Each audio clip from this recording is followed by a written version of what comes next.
fabric from the land of the five rivers.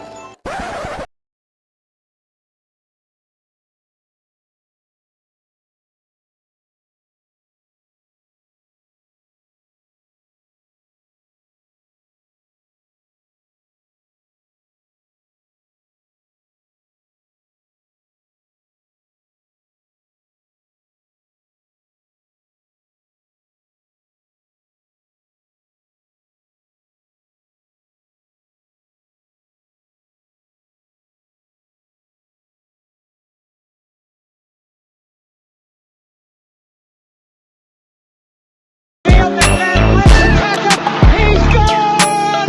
10-5 touchdown! Raiders! 2 years ago, when we came to Los Angeles, I really believed that the greatness of the Raiders would be in its future.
We back.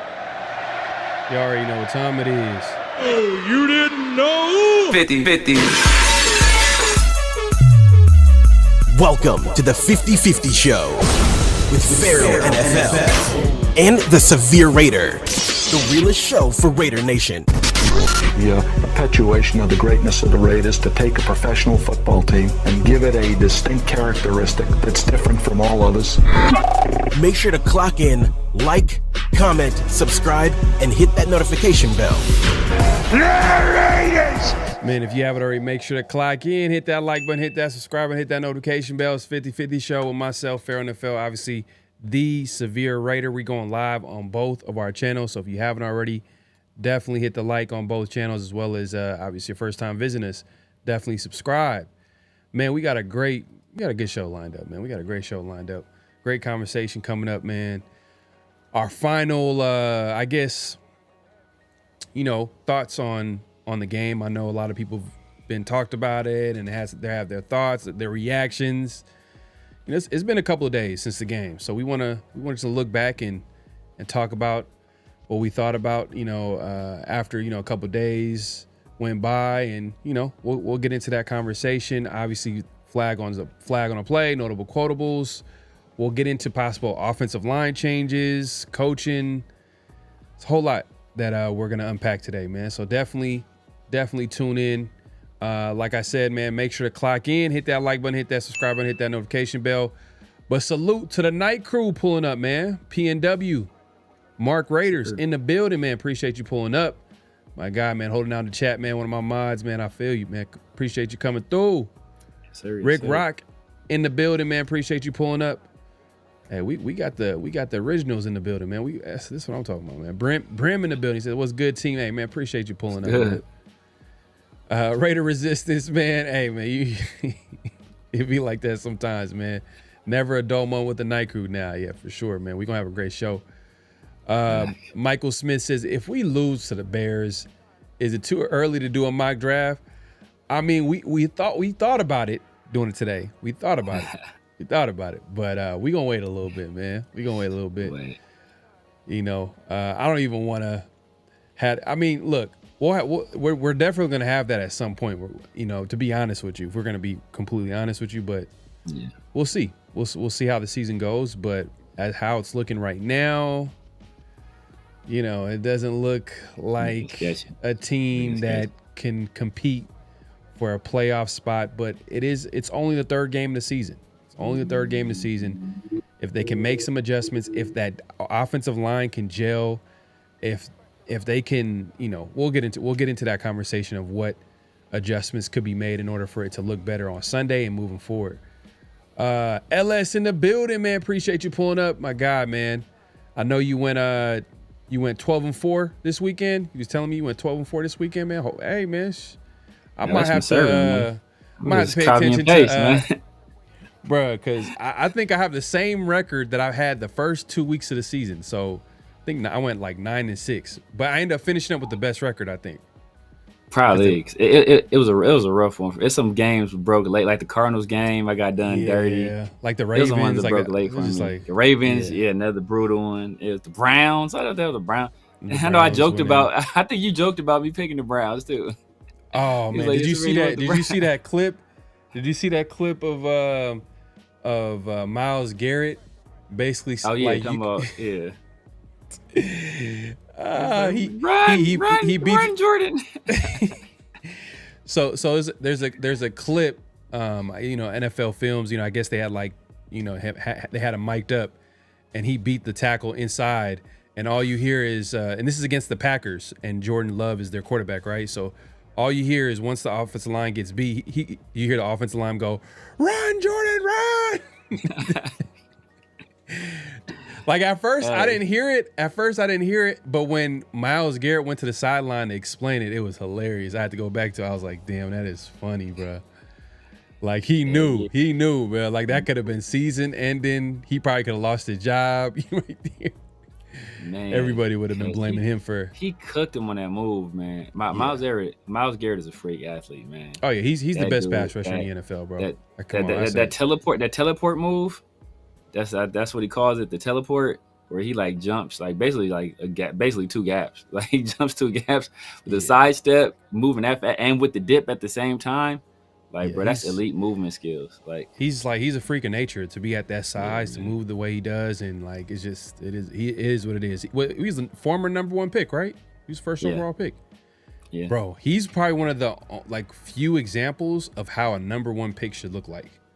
Because not all number 1 picks pan out. We know that clearly as Raider fans. We know that, and then obviously other fan bases know that. You know, like usually sometimes first round picks, not first round picks, but number 1 picks. Sometimes they're good, they're solid. Sometimes they're busts. But for him, he lived up to the hype plus more. Like he's the best pass rusher in the NFL, hands down. Yeah. Respectfully, man. Max. He's one of the best, but yeah, man. Myles Garrett is just a whole. It's different, man. It's different, bro. It's different, man. But hey, man, we appreciate everybody pulling up. Donald in building FC, appreciate you coming. He says, why won't Pitt admit his son doesn't know what he's doing? And Pete's pressures, he's saying, oh, we got to run and mix it up more. How are we supposed to run? Yeah, I mean, he's not going to. First of all, like coaches probably not going to throw coaches under the bus, especially when the coaches is his son. He's not going to do it. He's not going to do it. He's going to find every way possible. And the thing is, though, like, Severe called it out earlier in the offseason, man. Like, Pete doesn't always tell the truth. Like, he will bold-face lie. Like, and we've caught him, especially with Christian Wilkins' situation. when he said, "Oh, everything's going fine," and then less than a month later, Christian Wilkins gets released from the team. But that's a whole different conversation, man. But we appreciate everybody pulling up. You ain't lying, bro. Pete selling wolf tickets, man. He be selling wolf tickets, man. Like, no, for sure. I mean, but that's kind of. Would you say that's standard? That's pretty standard with coaches. Some of it is standard. Some of it is standard. Some of the stuff he be lying about is like, bro, why are you even lying about that? Like, there's no need to lie about that. It's no reason to lie, huh? It's no reason to lie, man. It's no. Shout out to Big Lil Bosco in the building, man. Appreciate you coming through. My God, man. What's good, man? We gonna chop it up today. Sports Talk with G says O-line is cheeks. It doesn't matter who the coach is. They're trying to find offensive linemen from the draft. Man, yeah, that's but damn, like, I'm not gonna lie. If there's a quarterback there, depending on where they pick. Let's say the season goes left. Let's say that, and it's like the Raiders got like a top 10 to top 5 pick, and there's a pretty good quarterback prospect. Because if they're in the top 5, there's probably most likely going to be a good quarterback prospect there. For sure. I'm sorry, bro. I don't know if I could pass that up. I know the offensive line. No, you got it. Look, bro. But it's like I know they're comfortable with Geno because he's that middle tier quarterback. Yeah. And they feel like they could win with him if they have pieces around him. But if you feel like if there's a young prospect and you feel like he's going to be a franchise quarterback, I don't know how you could pass that up. But we clearly need offensive line help. Yeah. I mean, just even defense, bro. I can't even just say offensive line. We need people in the trenches. I'm not gonna lie, like it's Max and everybody else. Keep it real with you. So Max needs help. Offensive line, like we can go a lot of different routes. I mean, a tackle would be the easiest answer if you're going that high. If you're picking high, I should say. Yeah, you got to tackle. I mean, and that's where it's tough because we'll get into this conversation later, but down the stretch of last season, we feel, hey, okay, this offensive line is gelling. It's looking pretty good. Like, hey, we got some young pieces there. Kind of everything's falling into place. The run game looks better. Pass protection looks better. Like, we got and it's all young guys. We got 2 young guys, fairly young guys, JPJ, Meredith. Parham was like fourth year in the league, whatever. Like, the Glaze for a rookie. Colton, obviously, he was the vet there. But we thought we had like a young nucleus already in place and just let these guys grow together. Now, obviously, regimes changed, plans changed. So now the offensive line is in flux. Now we don't kind of know. But it's like, if you got a chance to get a quarterback you think is special, you got to take him. Like, I don't care what else is going on, you got to take him. But if it's like oh, we don't know about this guy, or we like his potential and it could be. But that's the attitude they had with Jeanty. Is they felt like they have a special running back that they really like, and they knew the offensive line wasn't like an offensive line where you'd be like, oh, we're good. They knew that, bro. They get paid to do what they do. I'm sure they knew, like, they probably were like, they overestimated maybe how bad it was gonna be. Because it wasn't bad down the stretch last year. We're down the stretch last year with JPJ at center. We'll get into that. With JPJ at center, Meredith at left guard, the line looked good.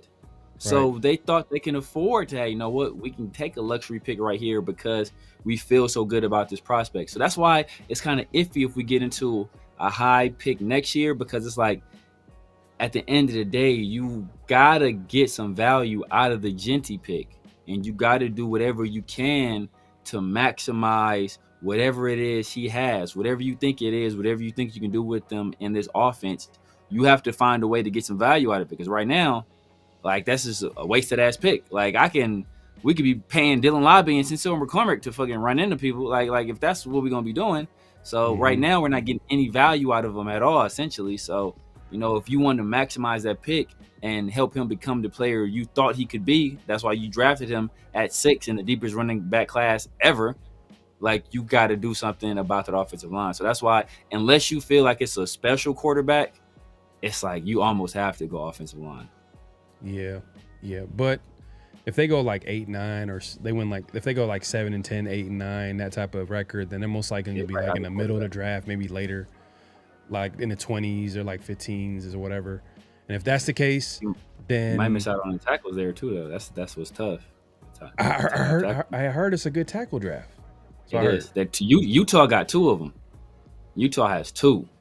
So if it's a good tackle draft, that means like, yeah, man, we might. But the thing is, though, we kind of getting ahead of ourselves real quick. But look, let me address the super chats real quick. My guy, Raider Smoke in the building, man. Appreciate you coming through. Much love, y'all. Like and sub to both channels, man. Appreciate you, man. Appreciate the super chat. My guy LS in the building, man. He says, I have zero faith in Spy Tech after this last draft. I can't blame him. Man, it's too soon, bro. Like this, let's just wait it out a little bit. Let's wait it out. Yeah. But I feel you, man. It's kind of like what? Yeah, like four draft picks were pretty much inactive, and then you got like one that's starting, but his snaps are decreasing every week. 2, and then 2 starting. Oh, two starting. But one of them is his snaps are decreasing every week. And that's Dante Thornton. And then like Jack Besh, week 1, 4 snaps. Week 5, 5 snaps. 5 snaps. And then this week he had like 16. So they gave him a little bit more.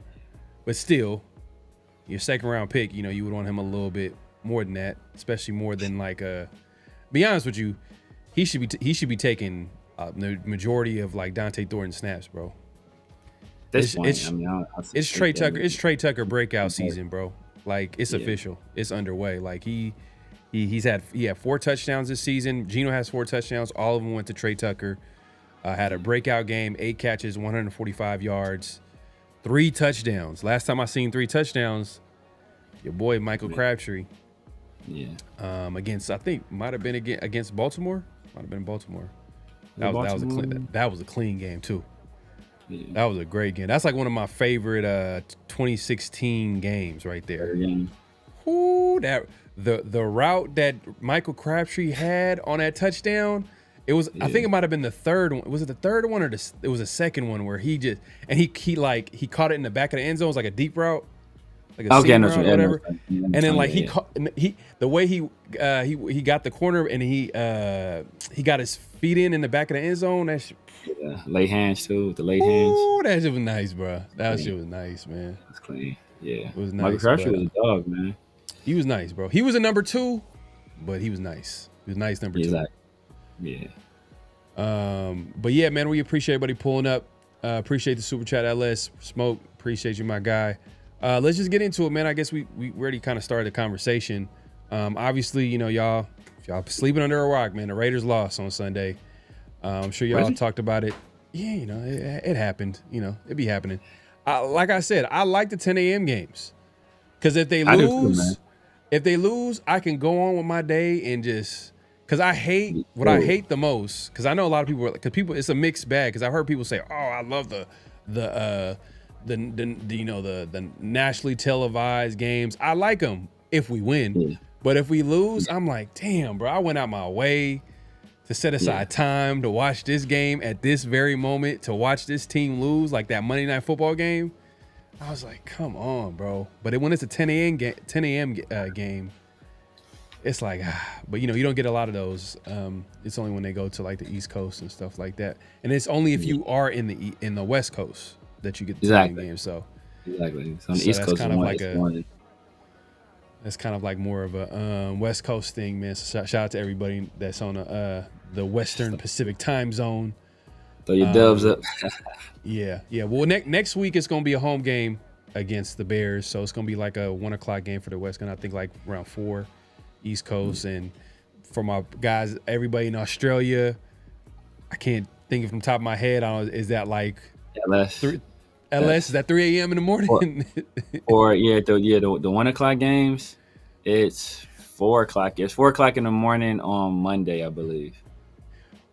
Damn, that's crazy. But what I would do, I would just turn off my social media and just like record it, and then like watch the game and then turn on. Because I don't want, you know what I'm talking about? Like you don't want to see like what people are reacting to and to find out they lost and then like, damn, I can't even watch it's gonna be hard to even watch this game to see. Facts. But yeah, I mean, if you gotta wake up in the middle of the night, man, you gotta do what you gotta do. That's how it was for like, you know, when USA basketball, when they used to play. Oh, 3 a.m. He said 3 a.m. It's 3 a.m. Okay. So for the 1 o'clock game gonna be, that would be later then. So that'd be 6 a.m. Okay. Myra G in the building. She says we're deep in DC. The parties were lit, but the game was brutal. Yeah, definitely. It's Chocolate City. I'm glad you had a great time out there. You know, hey, DC. What is it called? DMV. I know. Yeah. Oh, my boy was out there. I gotta hit him up too. Yeah, man, he a Raider fan too as well. So I know he was pissed because I'm sure he probably went to the game too. Like, man, there's a few people went to the game. I feel like a few people went to the game. House Junkies in the building, man. Appreciate you pulling up. Appreciate everybody coming through, man. We see y'all. Yeah, I guess let's just get into the game. The biggest storyline is the fact that, you know, the Raiders obviously got dominated. And then we kind of can see the disparity in the trenches now, like each and every game. Like the offensive line with everything they got going on, the defensive line with like it's either max or nothing, pretty much right now. Like there's really nobody. And, you know, shout out to my guy Rundown.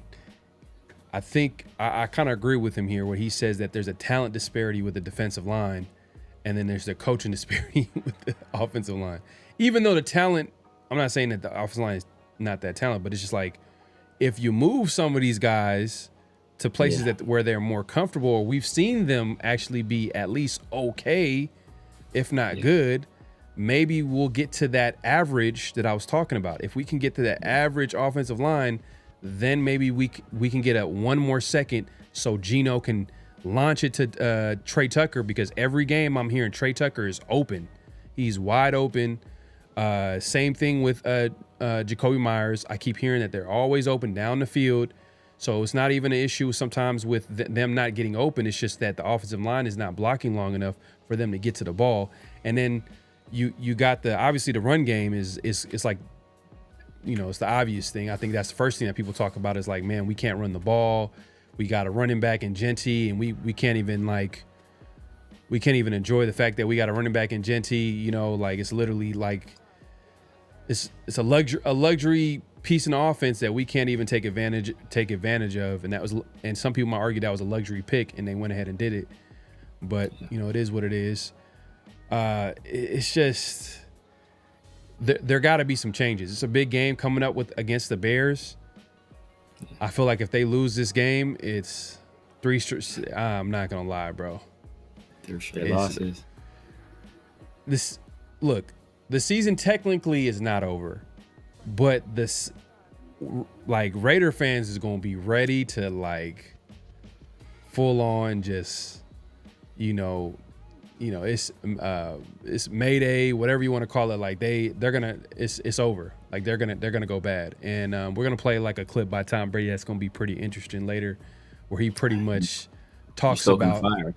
Yeah, you know. But yeah, man, it was a tough game to watch. You know what I mean? Just because like I felt like you kind of can see, and I don't want to make any excuses, but they look like a team that was coming from the West Coast to the East Coast. And on a short week, they look like it literally from the first play of the game, kickoff, like, you know, and it was, and I barely talked about special teams the other day. I'm sure you had your chance to talk about how bad special teams was, but it was pretty bad. It felt like every time they literally kicked it off, or we kicked it off to them, it felt like they was going to score a touchdown, which they eventually they did. Yeah, you know, I thought one of them was going to get called back, but you know.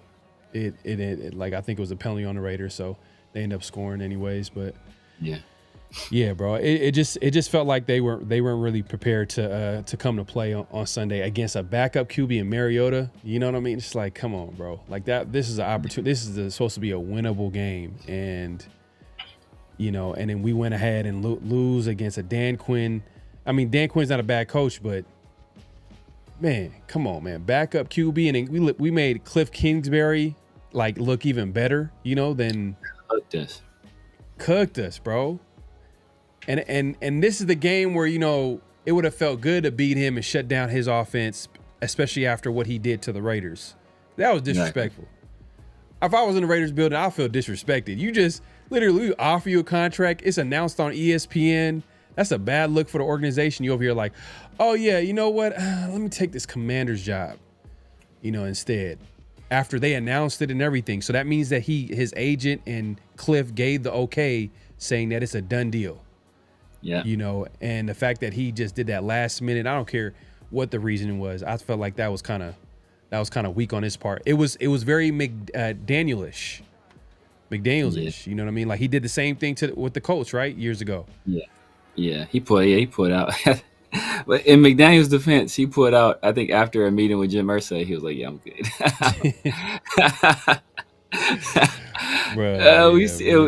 We see what's going on with his offspring. So can you blame him? But I can't even. They winning now. Hate. They winning. They're 3-0. Since this whole thing came out that his daughter, who's now the owner of the team, obviously. Yeah. She's got the earpiece and she's listening to the offensive coordinators and all that type of stuff. I don't know what type of notes she's writing down. Like what is she keeping track of or whatever. But either way, she don't know what she's keeping track of. she's micromanaging and it's working. They're 3-0, and Steichen is like, oh, I can't mess around. Like I got to make sure I get in the correct play call. But Steichen, I ain't gonna lie. Like if he was available, because I was thinking that he was gonna get fired. I'm like, damn, if he was available as an offensive coordinator, he was smooth. No brainer. And you know who might be under fire is Mike coach. McDaniel. That one's good, but even I think this might Zach be Robinson? even better. I think this might be even better, just based off like what we need right now, is the Callahans. Oh, in Tennessee. Because they Brian Callahan, the head coach, gave up play calling duties to guess who? Bo Hardgree. Bo Hardgree. Yeah. But hey, look, Bo Hardgree, his one shot, he ain't do too bad. He didn't do too bad on his one shot as a play caller. So yeah, he didn't do. Can't hate on him. Can't hate on him. He didn't do too bad. Based off what he had, what he worked with and stuff like that. He did good enough to keep us from getting the quarterback.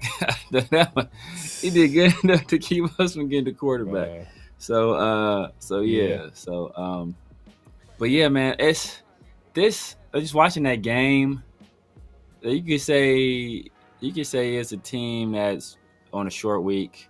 I give you that. You could say it's a West Coast team traveling to the East Coast, 10 a.m. start. I give you that. But whatever it was, it looked like a team that wasn't ready to play.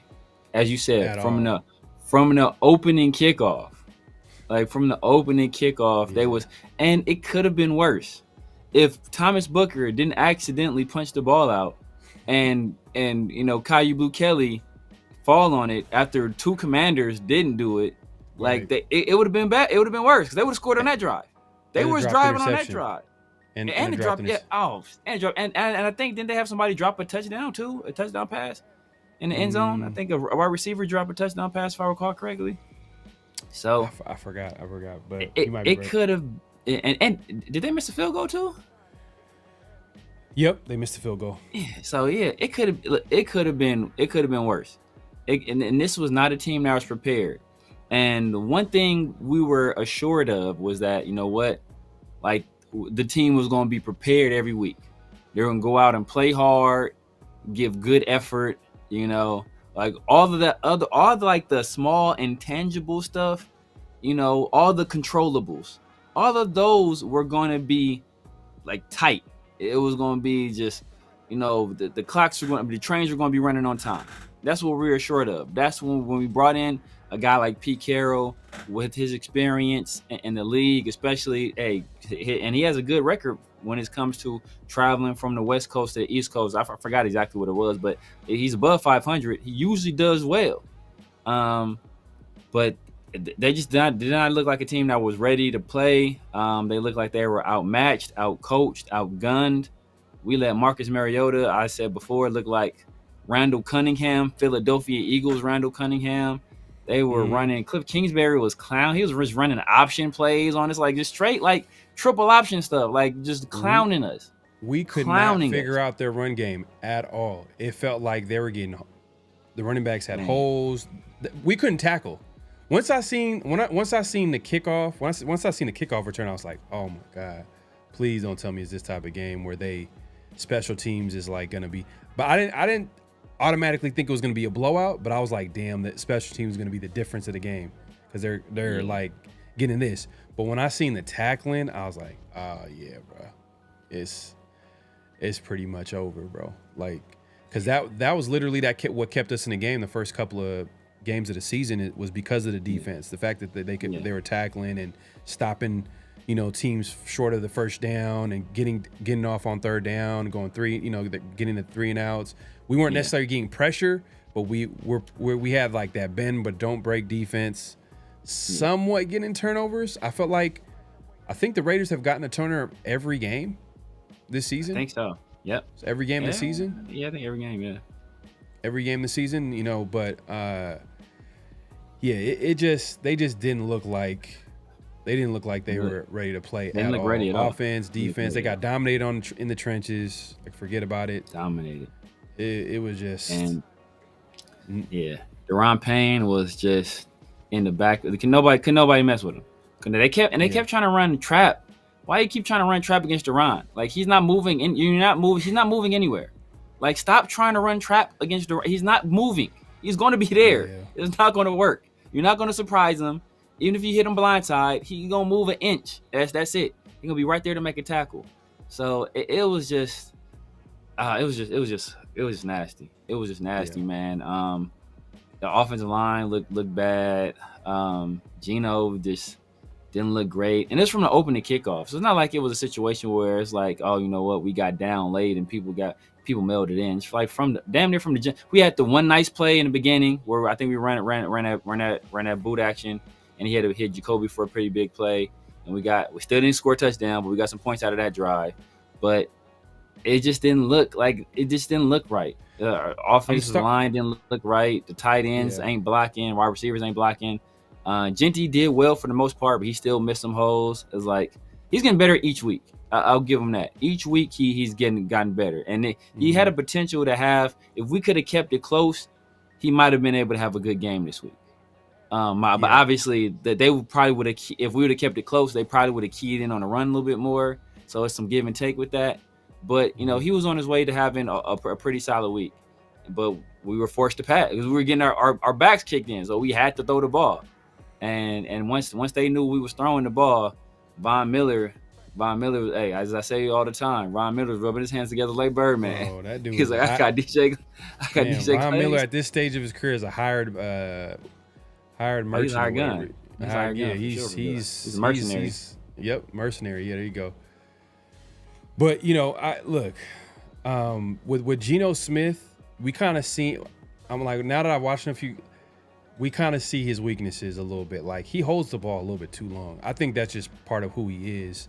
He's always trying to look for a bigger play. I think that's where coaching needs to come into play. Make some design plays to throw it short. But like, at some point, you got, like, Geno, you got to understand, like, this offensive line is not going to hold long enough. You gotta have sustainable drives. Like, you can't continue to go 3 and out because you're trying to take shots down the field or even take sacks. Because how many times were they like 2nd and long, 3rd and long? Like, after a while, like, that's going to catch up to you, and you're not going to be able to move the ball. And I think with Geno, like, that's like a big weakness of his that I've seen so far. I don't know if that's Chip Kelly, like, everybody's going deep. I'm sure there has to be someone who's there as an outlet or whatever. But what happens when he does eventually throw it, it's super late. It's like to the point where, like, the defender's like right there, and he's like he has to understand, like, this offensive line is not going to protect you long enough. And the good quarterback, like the quarterbacks that don't have that weakness, you could tell, like, their mental clock, their processing, it's a lot quicker, But to be fair, this is what happens when you don't protect the QB, though. Like, some their weaknesses get exposed. Yeah, that's part of it. That's part of it. Their weaknesses there have been people open though. There have been people open several times, and he's been slow to recognize it, or he doesn't see it all. A lot of times you're slow to recognize it, or if he does recognize it, it's not that accurate of a ball. Like I think I'll say what play it was, like the second or third play of our second drive. I want to say I think Jacoby ran a bench route. He was wide open, nobody around him, and I think he just dumped it off short to Brock Bowers. So because he didn't see it, and that's some of his issues. But and this just came to me right now. Because I don't know if this is. I'm assuming this is Chip Kelly. I'm assuming the play calls and how we're forcing how we're pushing the ball downfield. I'm assuming it's Chip Kelly. But if I think back to Seattle's offenses, that was Russell Wilson. Russell Wilson didn't like that. What is Russell Wilson's weakness? What do people say he can't do? He can't work the middle of the field. What does Seattle do? They push the ball downfield all the time because everybody said Russell Wilson throws like the deep ball and the best deep ball in the NFL, and that's what they did there in Seattle with Russell. So I'm not saying this is Pete on Chip, because at the end of the day, Chip Kelly, you're the offensive coordinator. The offense is your responsibility. But I will say that a lot of what we're doing in terms of not a lot of short stuff is a lot of what Seattle was doing where Russell Wilson was there in Seattle. So you think this is a lot of Pete Carroll? This is what Pete Carroll wants? Because that's in Seattle. I think he has influence. At the end of the day, Chip Kelly still has to, he's still in charge of the offense. He still has to design the plays, put people in the position to win. But I think there is some Pete Carroll influence on his offense. Just like some Pete Carroll influence on his defense. Even though Patrick Graham is the guy in charge of it, obviously we see the personnel who we have. It's not necessarily Patrick Graham personnel. It's more so Pete Carroll personnel, from the weight of our defensive tackles to the height of our corners. It's Pete Carroll influenced. Man, I don't like that, bro. Be honest with you. Pete Carroll's influence on offense is really not a good thing, to be honest. Outside of wanting to establish a run game, which is I have no problem with, and I understand he won a Super Bowl and everything like that, but they won the Super Bowl because of Marshawn Lynch and that great defense, and then throwing Russell Wilson making some timely plays at quarterback, especially those second reaction plays. But the thing is, though, if you constantly play like that, it's going to catch up to you. Yeah. So it's not going to – it's going to catch up to you, right? So – yeah. Man, but – bro, man, I think what everybody kind of realized after this game, it just gave us and it's one game. It's still. I want to preface by saying it's only one game. It's just the way we lost, and who we lost to based off who they had at quarterback. Everybody thought it was an opportunity to win that game, and in the way we lost, people thought with Pete Carroll, blowout games is not going to happen. Exactly. And it clearly happened. Yeah, exactly. Don't let the final score fool you. It was never close. The game was damn near never in doubt. We got some garbage time stuff, but the game was much worse than what the score says it was. Yeah, man. And also it puts into perspective, after the game, I think it was on Monday, in the presser, the whole tone with Pete Carroll, just paying attention to how he's saying things and what he's saying. And he's like, oh, it's all part of the process. And, it's going to take time and this, that, and a third. And I'm like, hold up. Weren't you the one? Hey, Max, let's get it. We're coming here to win. Amari Cooper, what did Carroll text you? Yeah. He was just texting me how many times he won 10 games in his career and how many times he won at least 9 games in his career. Yeah. So this is the messaging that you're telling the fans. This is the messaging that you're telling the players. And now you're kind of it almost seems like he's trying to lower the expectations to oh, it's part of the process and, this, that, and the third. I'm I don't know. I don't want to hear that from a 74-year-old coach, to be honest with you. I don't want to hear that from a 74-year-old. Ain't no process with you, bro. I don't want to hear rebuild with a 74-year-old coach, because you're not going to be here if we're being honest, he's not going to see it through at all. And that's the problem. with Pete Carroll. You know, and that's the problem that we had. That's the problem that we had. And I want to say this real quick, bro. Did you see Dan Quinn get run over by Mariota? Oh, bro, look. If that was Pete Carroll, bro, we'd be lighting the torch. We'd be lighting the torch, bro. We'd be lighting the torch, bro. I was saying that the other day, man. We'd be lighting that torch every second. It'd be the Man, oh my God, he would have a little. Because it made me think about it. I'm like, damn, if a player ran over Pete Carroll, bro, it's a wrap. Bro, the whole stadium would be silent. The whole stadium, bro. Respectfully, I would be silent. I would be silent watching the game from the house, or wherever I am watching the game. I'd be like, oh my God, like everything, because he's at an age where, like, at the end of the day, he's older, and these NFL players, man, like Mariota ran over Dan Quinn. So I was thinking about, like, damn, like what happens that happens to Pete Carroll? Smooth. Oh, bro, it's a wrap, bro. Look, it is a wrap, man. So I hope his affairs are in order, man. Man, nah, facts. Real quick, let me just address the super chat. My guy LS, man, appreciate the super chat. He says they either overestimated Jeanty's impact or underestimated how bad the O-line is. Either way, zero faith. Ben J gonna cook our cover 3 this week. We'll see. A little bit of both. A little this, a little that. See. Part of the Bears like really playing well was like Dallas. Their defense is terrible. It was like they couldn't cover anybody. They couldn't get after nobody.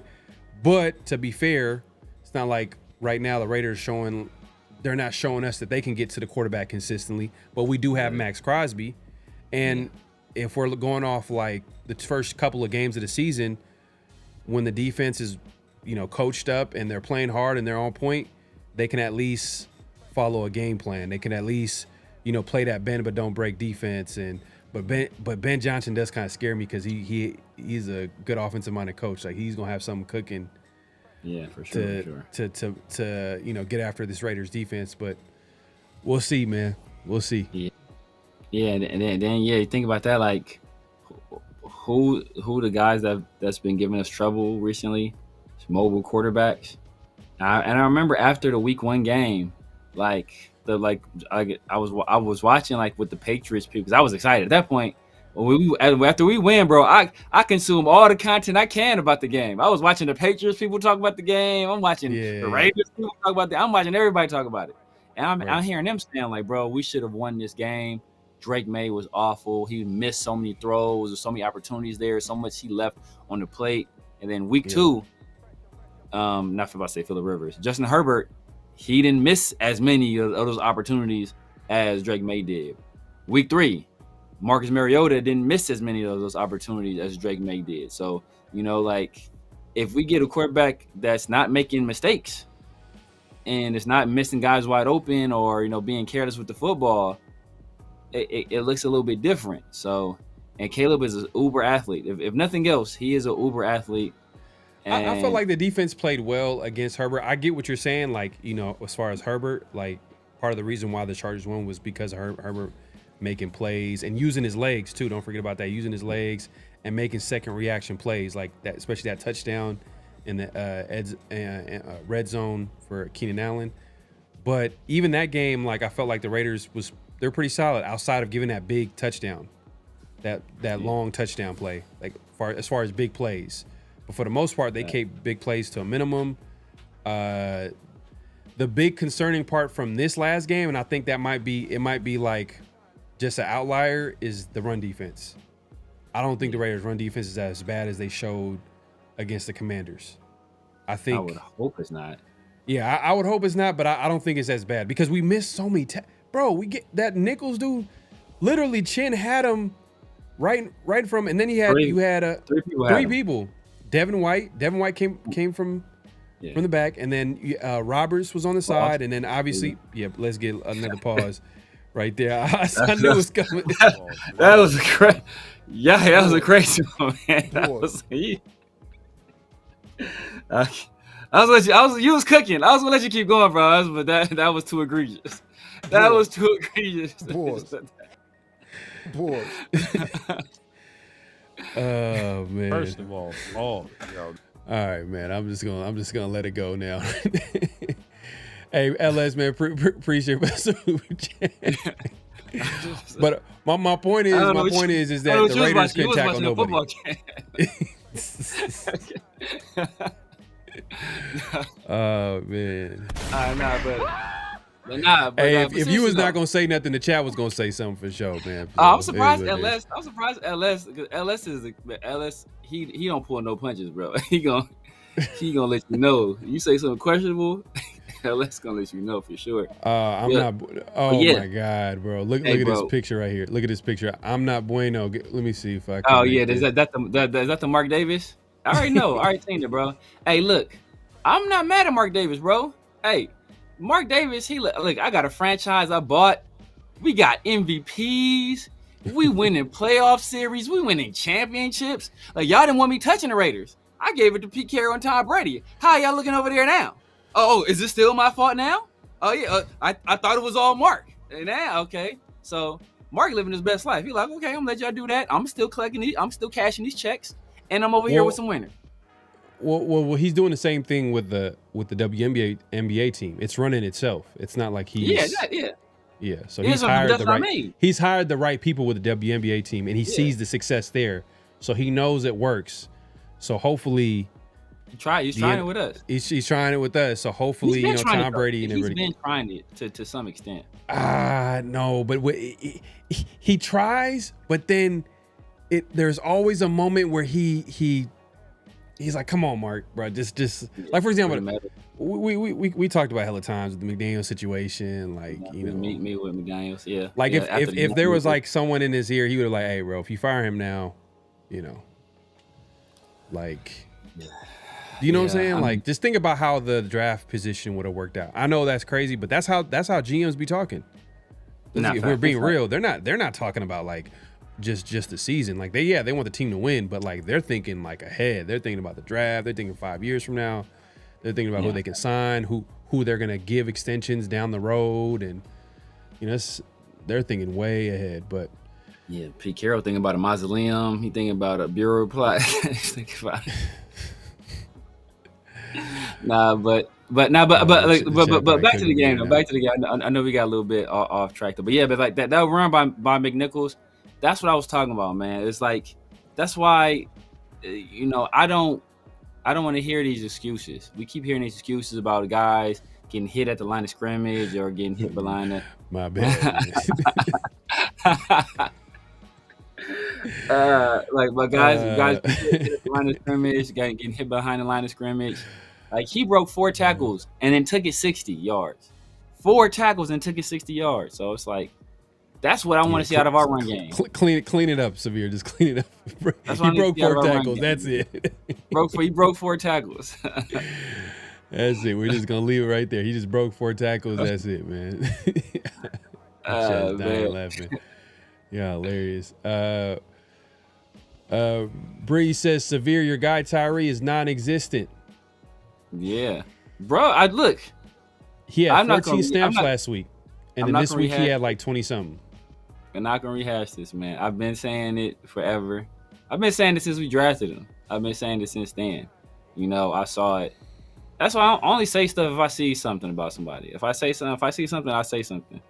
But I saw the vision with Tyree, but like he was missing the requisite, you kind of say, okay, maybe at Texas Tech he didn't have to do everything he needed to do, because like with Brock, I had concerns about Brock because I never saw Brock really run routes.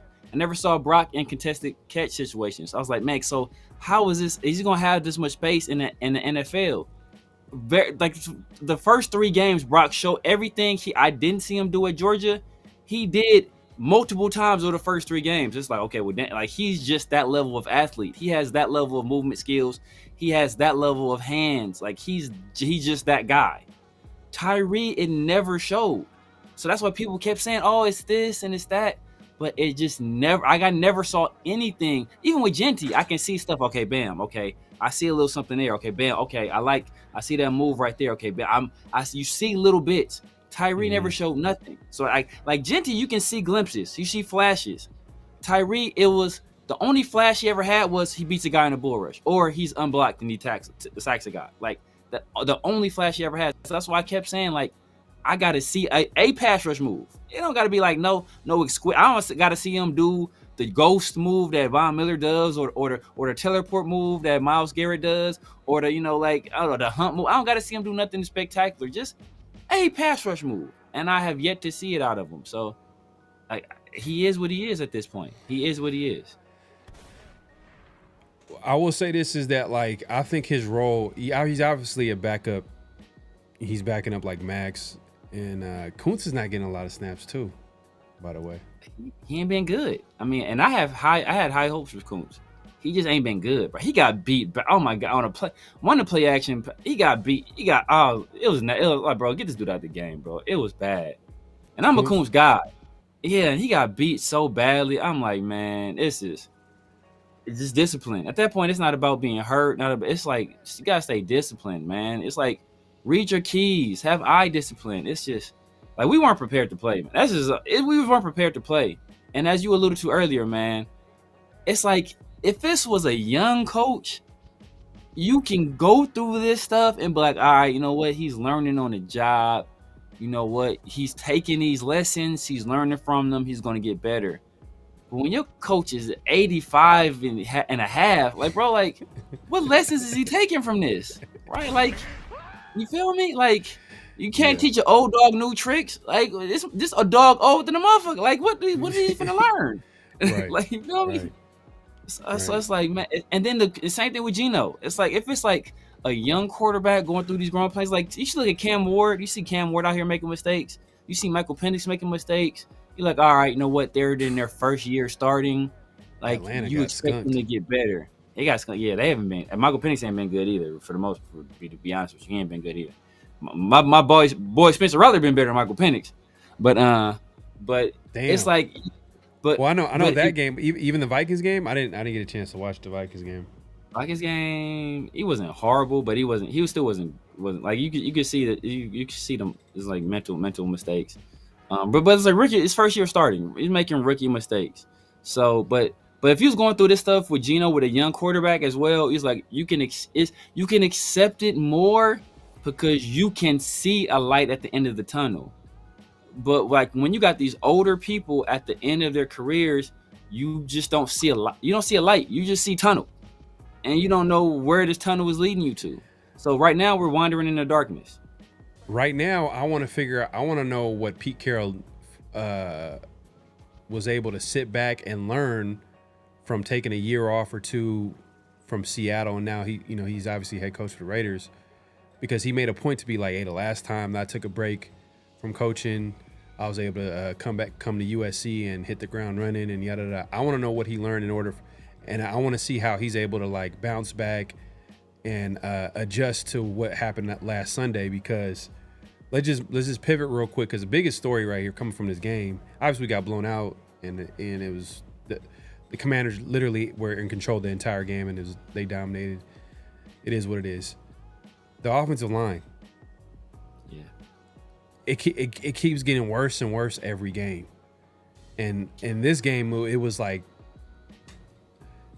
pass protection was terrible, running the football was terrible, and it's getting to a point where, we're like, we could see clips of the coaching staff, like Chip Kelly in the booth with Joe Philbin, and you could tell they're like, Chip is like banging the table, so he's pissed. They're pissed. The coaching staff is pissed. What is the adjustment here? Because now everybody's looking at, like, all right, who's coaching that side of the football? Because it shouldn't be this bad. Yeah. It shouldn't be this bad, because when it's this bad, there's a lot of different. It's not just, Brendan Carroll. When you can't run the football and you have all these types of it's more than that. It's obviously the talent. You know what I mean? I know a lot of people they're tired of Dylan Parham. Shout out to Coach. I think I seen you say something earlier about Dylan, but yeah, I missed it. But either way, Dylan Parham, he need to go. Meredith, I'd rather have JPJ at center. Get him back to guard. I like this idea too. And it's not going to happen. These adjustments that I'm saying they're not going to happen until later in the season, where it's out of reach and like they're just like, you know what, let's just do it. Throwing in Charles Grant inside, throw him in at left guard. You know what I mean? Like try different. Hey, why not? I do Caleb before Charles, but I see what you mean though. Well, with Caleb though, like when I hear like questions about him is like his play strength, I'm like, ugh, I don't want to hear that. Charles Grant gonna have the same issues though. That's the thing. Even inside.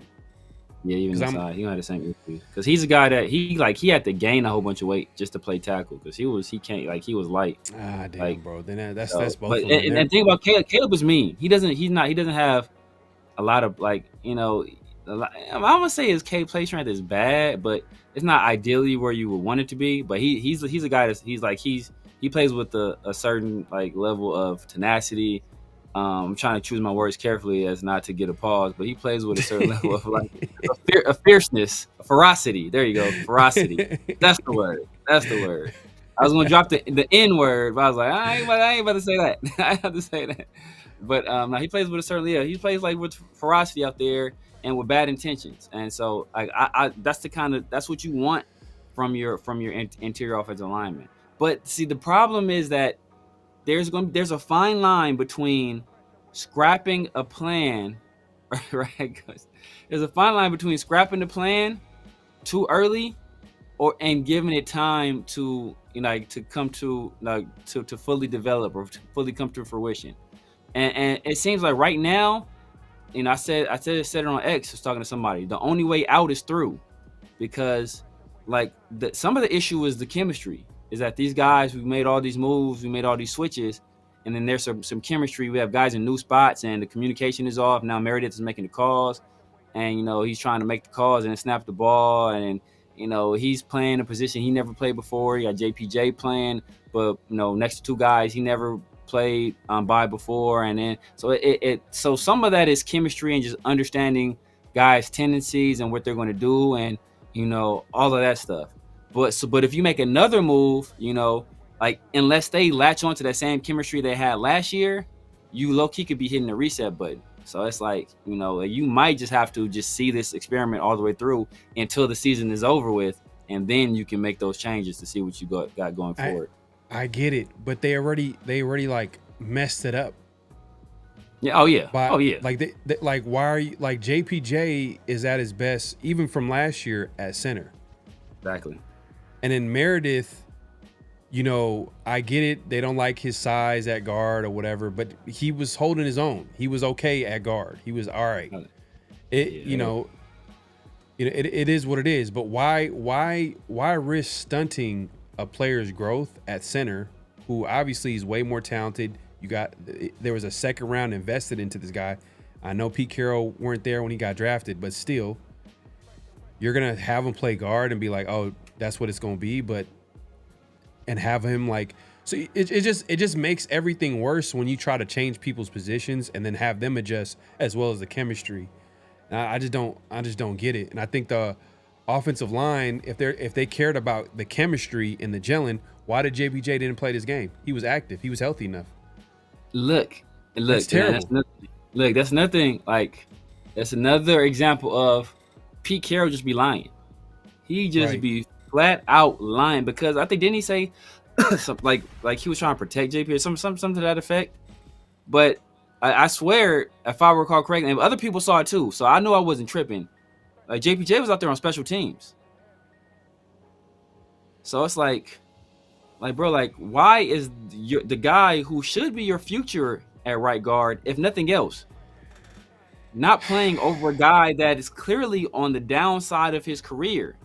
Is this an ego thing, and is this a money thing where you're trying to prove you're justified in giving this guy this money? Like, what's going on there? Because it makes no sense for your second-year player that you already moved from his position, his natural position he was at down the stretch last year, where he played his best when the line was at his best. You already moved him over to right guard, made him compete. When he won the job, you said he only won the job because Kappa was hurt. And then the second he gets hurt, you put Cappy in, and then he's messing with his confidence too.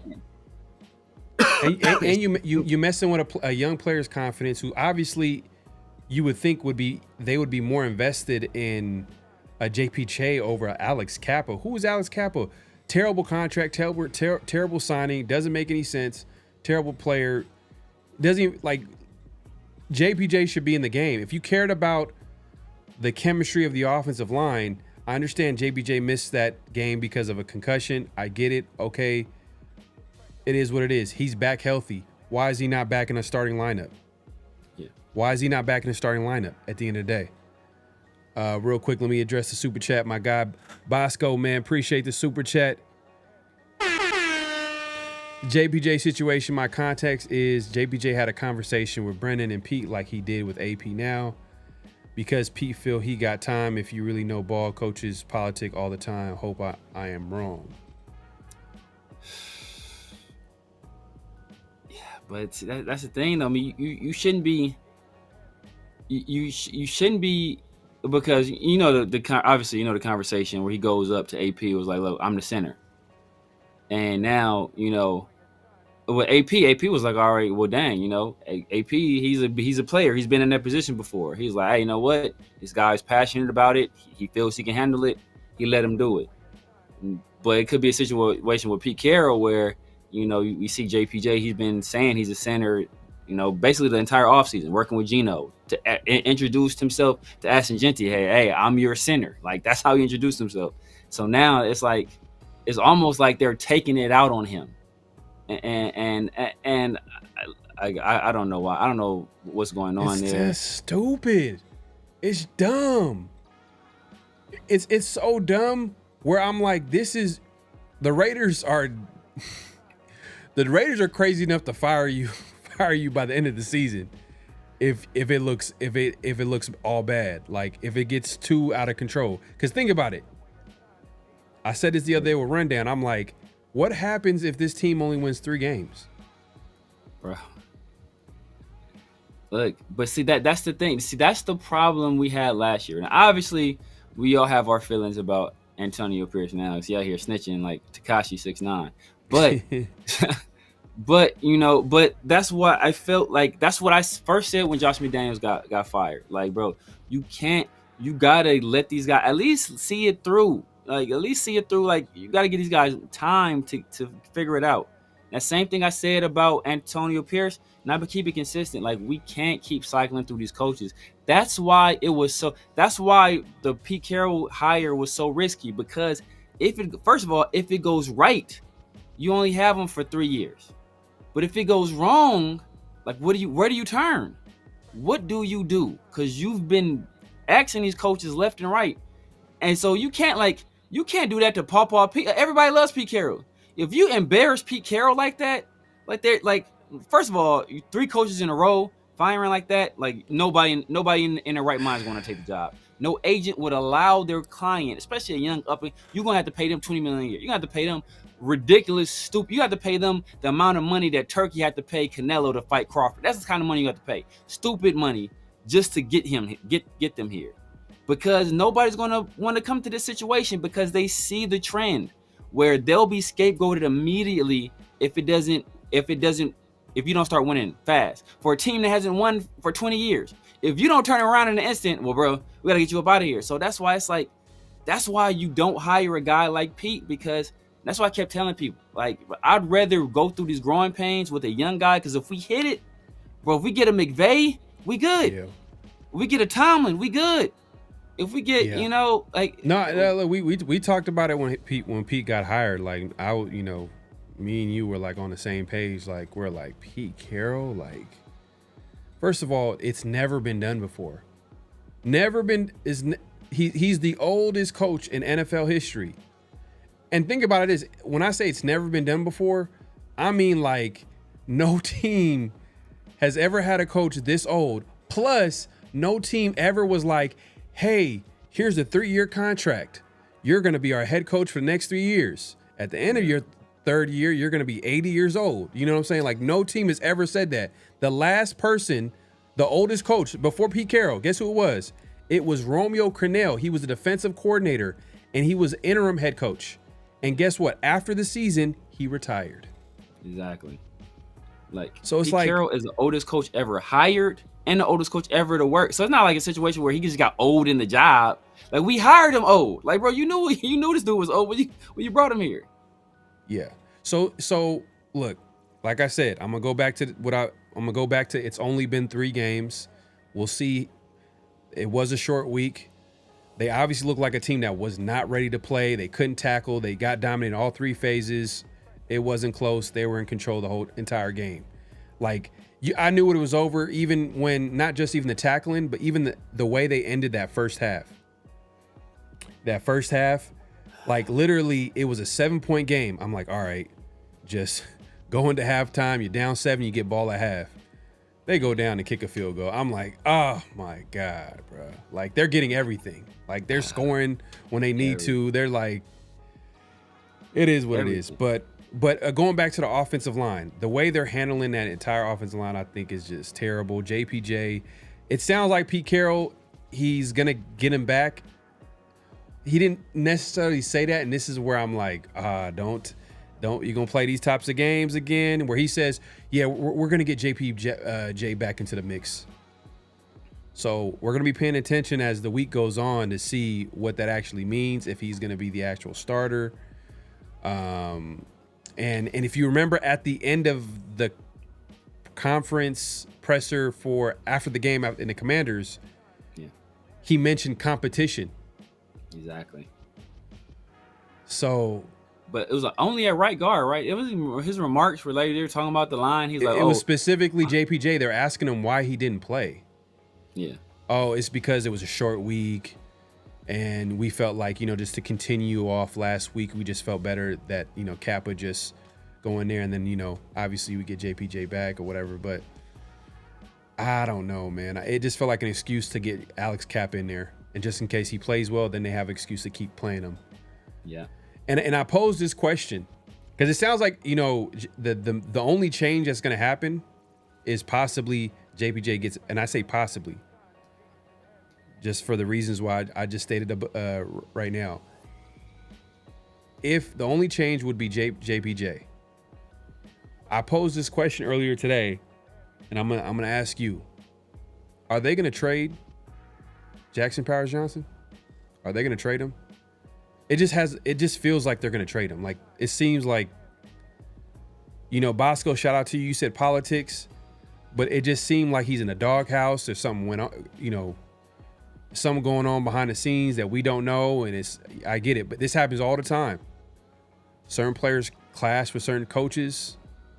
It seems like JPJ, even when Max, we didn't know this, but Max even was saying that, or I think JPJ came out. I don't know if JPJ came out and said it or Max came out and said it, but he was saying that he didn't get along with JPJ. Yeah. Last year. Yeah. Last year. So what I'm saying is, it's like we didn't know that, and we also don't know what's happening behind the scenes. So yeah. And he's clashed with that coaching staff, and I'm like, bro, does he get traded? And it's like, how can they even make that move with the state of the offensive line, bro? Like it'd be, that's one of those.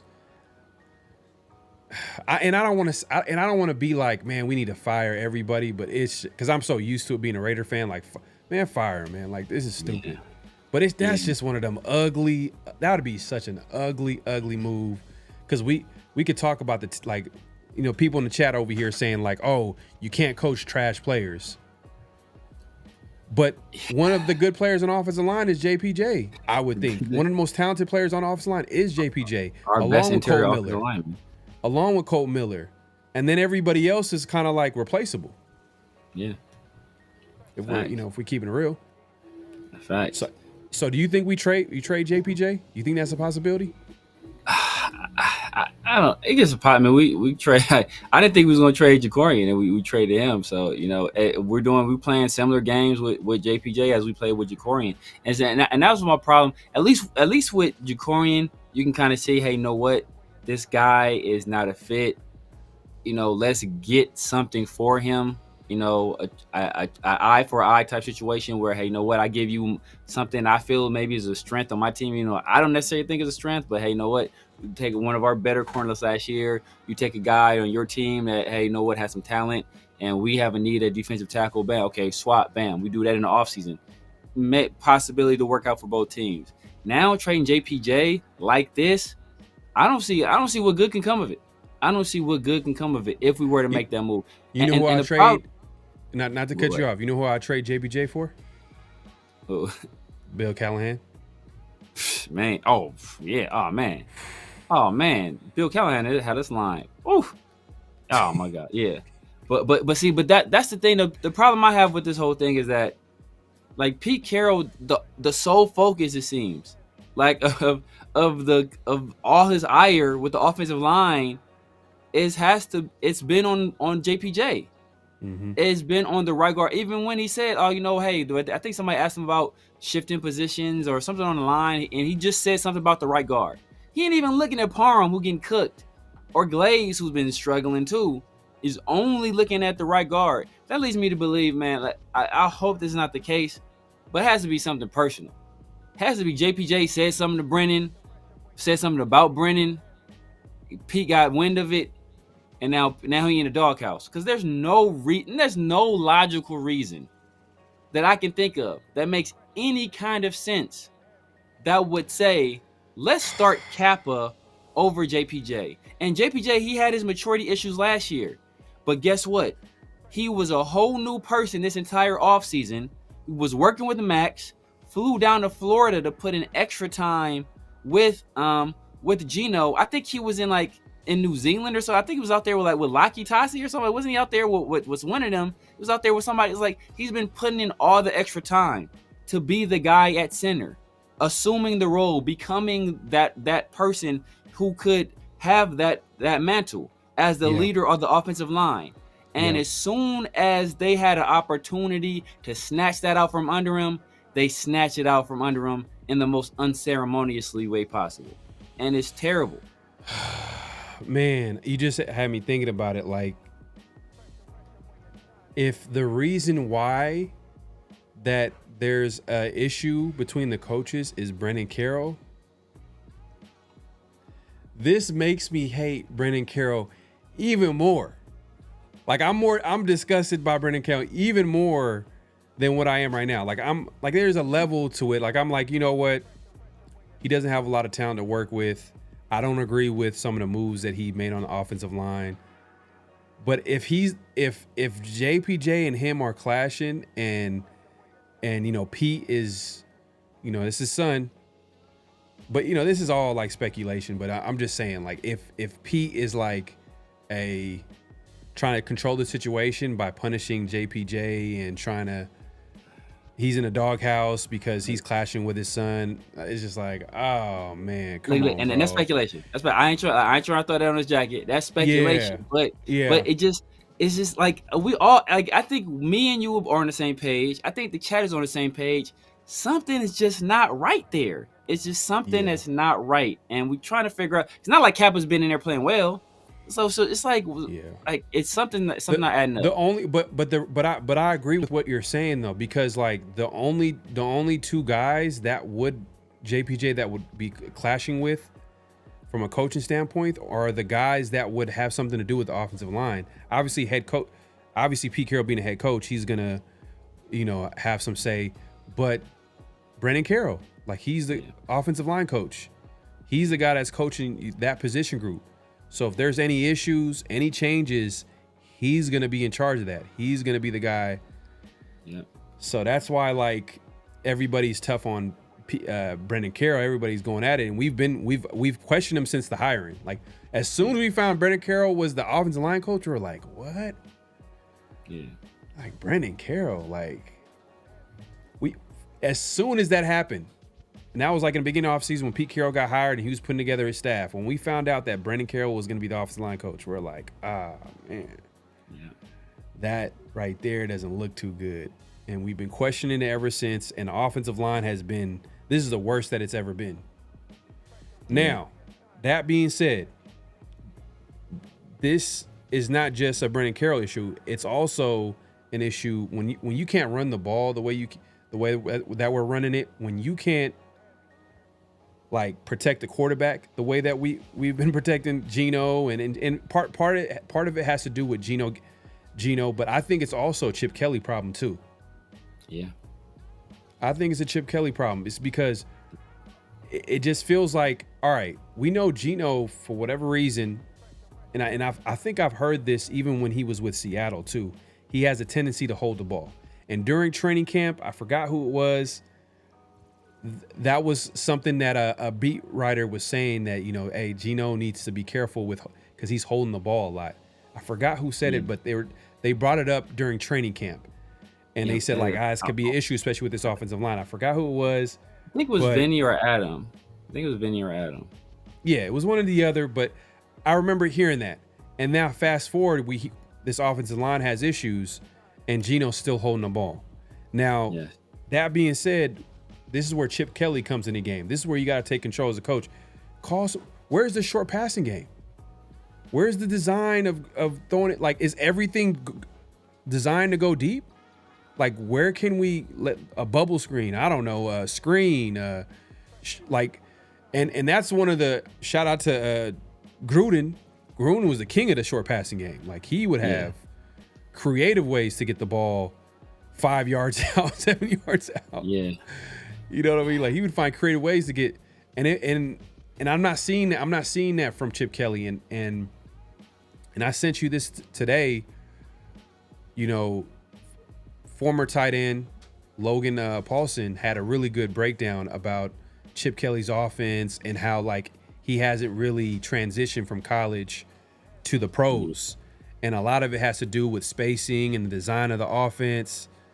And I'm like, man, like, he attributed the interception that Geno threw against the Chargers because, in college it's a different hash mark. So, like, the spacing, the football field is a lot bigger compared to the NFL. You know what I mean? The spacing is different. And he's saying that the offense isn't really, that Chip Kelly isn't really adjusting to the NFL right now.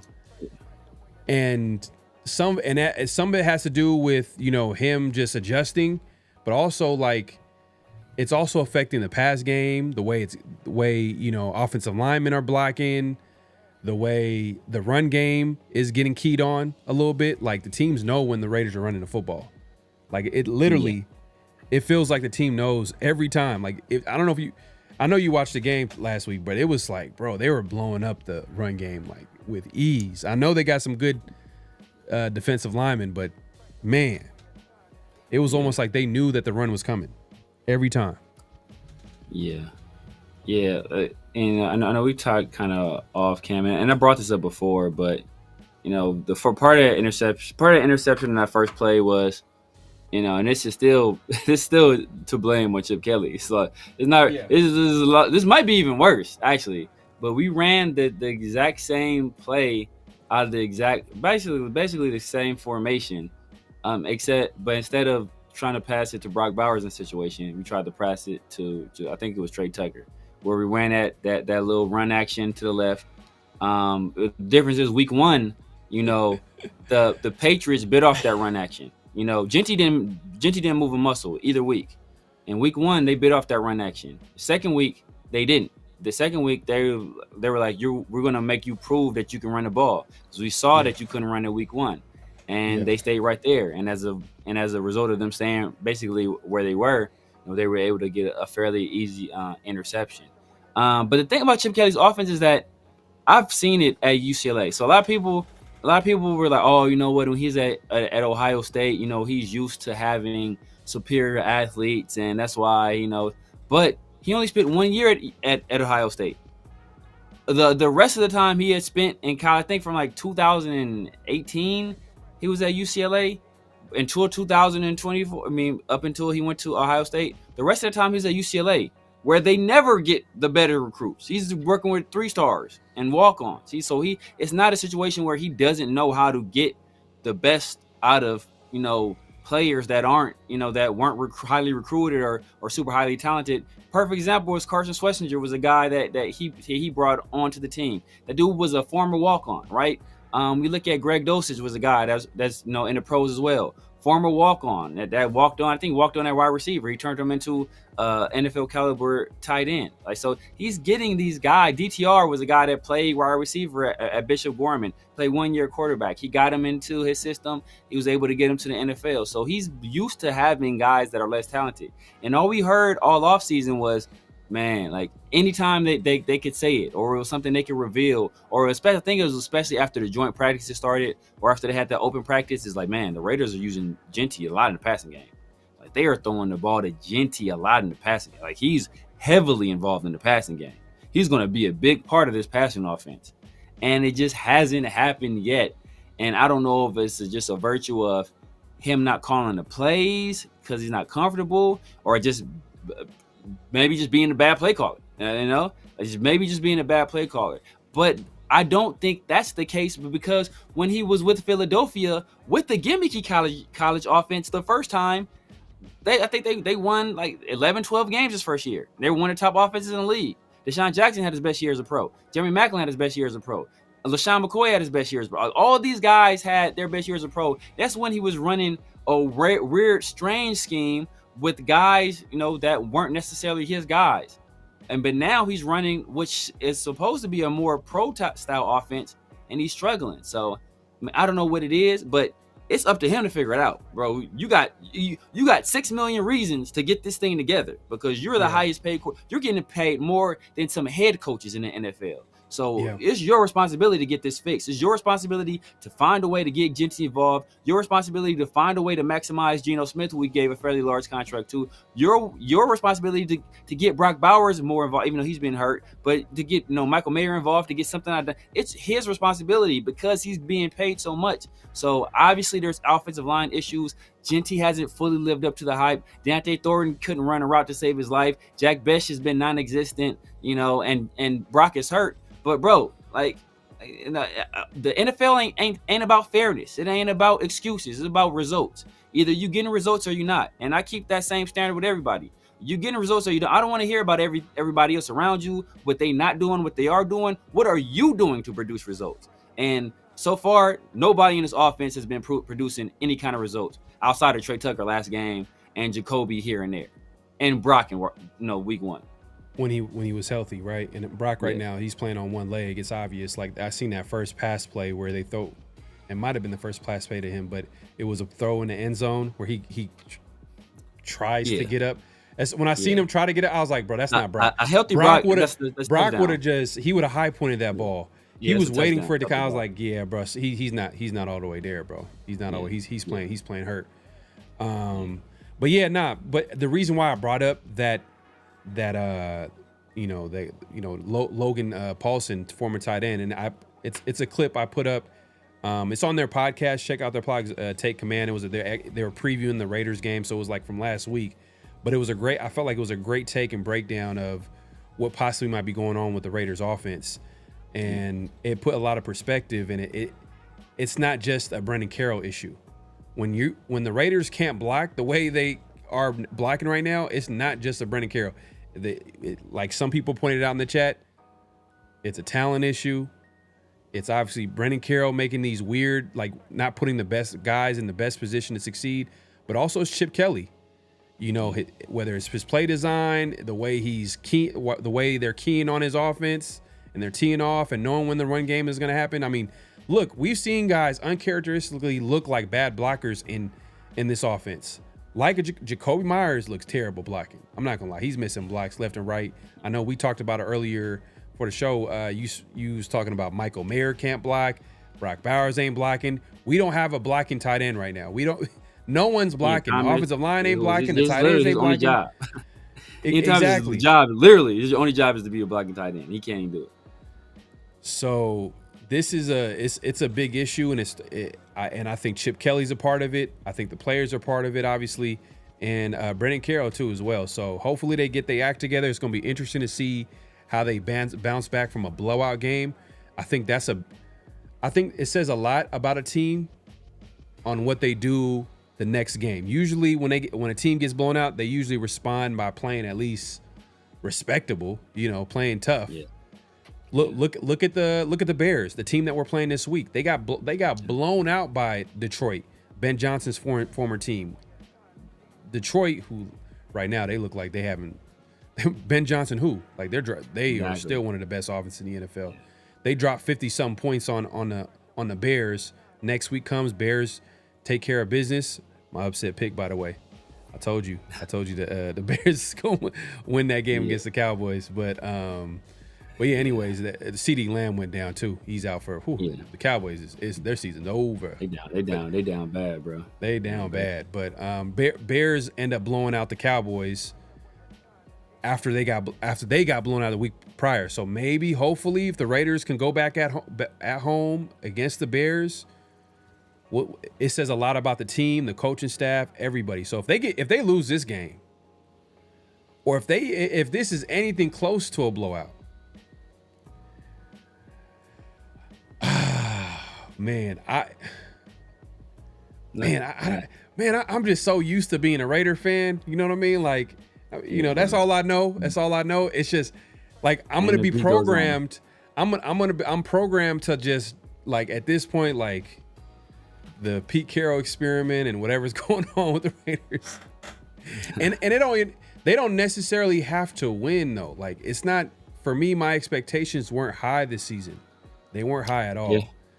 I wasn't like, oh, the Raiders if they don't make the playoffs, then Pete. No, I'm not saying that. It's just, I want to see players get developed. I wanted to see a good offense. I thought the offense was going to be a little bit better than what we're seeing now, but that obviously is not the case for a lot of different reasons we talked about. Defense, I kind of expected them not to be good just because of talent, but they've been a healthy surprise outside of last week. Yeah. But if I'm noticing that the guy that they hired who's supposed to bring the culture, if I'm noticing that this team's already given up and getting blown out and he loses the locker room, and I'm like, damn, they got a 74-year-old coach and they lost the locker room and they're getting blown out like each and every, like we get blown out by the Bears. Like, I don't, blown out by the Bears, bro. How are we going to win? Like what games are we going to win? I mean, Tennessee, but even Tennessee, like you even talked about it, like it's not going to be an easy game. Tennessee, bro, they got a hell of a defense, bro. And and you see what Deron Payne did, Jeffrey Simmons against any of our interior offensive linemen.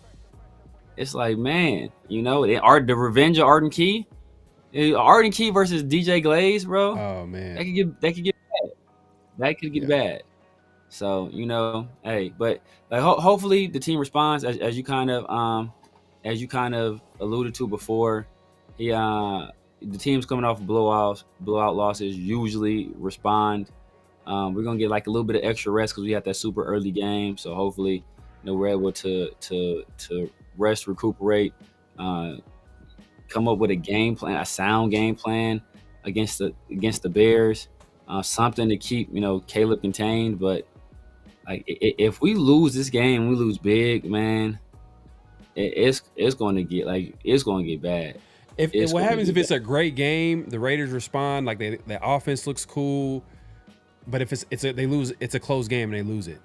Are you still going to be like, damn, like are you going to be still down on this coaching staff and the team moving forward? Or for me, it's if like I'm looking at how they respond, like exactly what adjustments have they made? Like what adjustments have they made? Because they have to. At this point, we've seen 2 straight losses, 2 straight games, 3 games actually.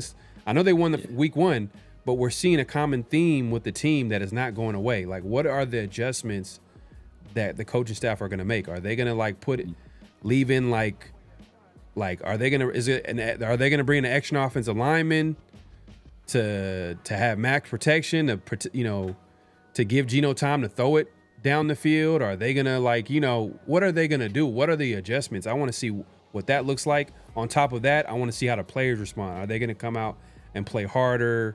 And that's something to pay attention to.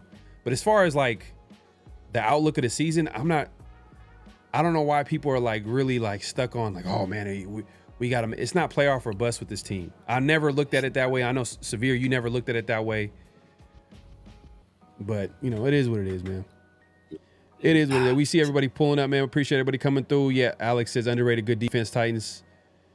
Simmons gonna bury Parham. Everybody's coming with Parham, man. But even Parham, I'm not gonna lie. Was it Parham at right guard last year? He was at right guard last year. He was. He better did at not right look guard this last bad. year. He did not look this bad, bro. I don't. You can criticize Parham all you want, but he did not look. He looks terrible. He looks like he shouldn't be on the field. Exactly. So why would you move a guy that was at right guard last year? Might have been okay at right guard, and that might be, you know. But it's just. But see, you know what it was? Parham and JPJ are close. So like when you have that kinship, I think we heard like JPJ talk about him. I think when the time he was hosting the Rush podcast for Max, and he brought up Parham, and he talked about how much he loves him, about how physical he is, and all that stuff. He brought that up then. So there's already, when you have that kinship with the person, that already creates like a natural chemistry between you guys on the football field. So like there's going to be a synergy there. You know, and it doesn't have to be conscious. Sometimes it's subconscious, but there's some kind of chemistry already there between them because they're close friends. So when they're playing right next to each other, they're going to be able to play off each other. That communication is going to be on a different level because they have that kinship. But now they're on the opposite sides of each other, and you have basically like a complete stranger in the middle that's never done that, never done it before. Like Parm's been a center, JPJ's been a center, so they both understand. So they've both been centers. Moved to guard, and now they move somebody that never played center in their life, you know, outside of a few snaps here and there, to center. So, you know, between the two guys that were communicating well when they got, you know, when they were in the games together down the stretch of the season. So just these missteps, man, it's just, you know, like you alluded to, man, if we lose this game big, it's gonna get nasty. If we keep it close, I think people will remain hopeful. You know, I kind of already know what this season is going to be, but you know, if we keep it respectable, I think people will stick around, and their hopes and their heart will still be. We gotta be clear though. It can't just be any type of close. It can't be one of those games where we had the lead, but we just gave it away, and like it's. I'm talking about when I say close, I mean like we actually see improvements. Yeah, let's see some type of improvements from the offensive line or the offense itself. Like, what are the adjustments? That's what I'm going to be paying attention to, because come on, bro, this is a game where, you know, obviously you know, Pete Carroll's like, I didn't expect this, and you know, I need to do a better job of preparing enough. What is the adjustments like after we're approaching the quarter of the season right now.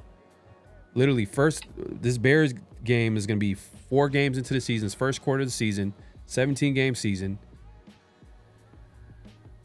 Man, but shout out to Omicron. Let me just stress. I'm more like as long as they don't drop interceptions and forcing turnovers and stuff, because Luke Master ain't getting it.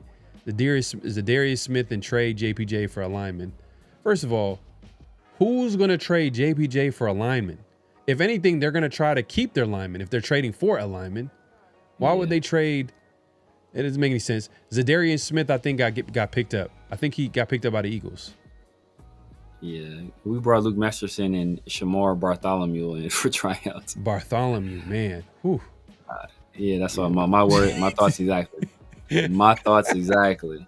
I was like, yo, I don't know who this dude is, but he sound weak. Bro. He sound Bartholomew weak. sounds like a character off of Arthur. You know? Exactly.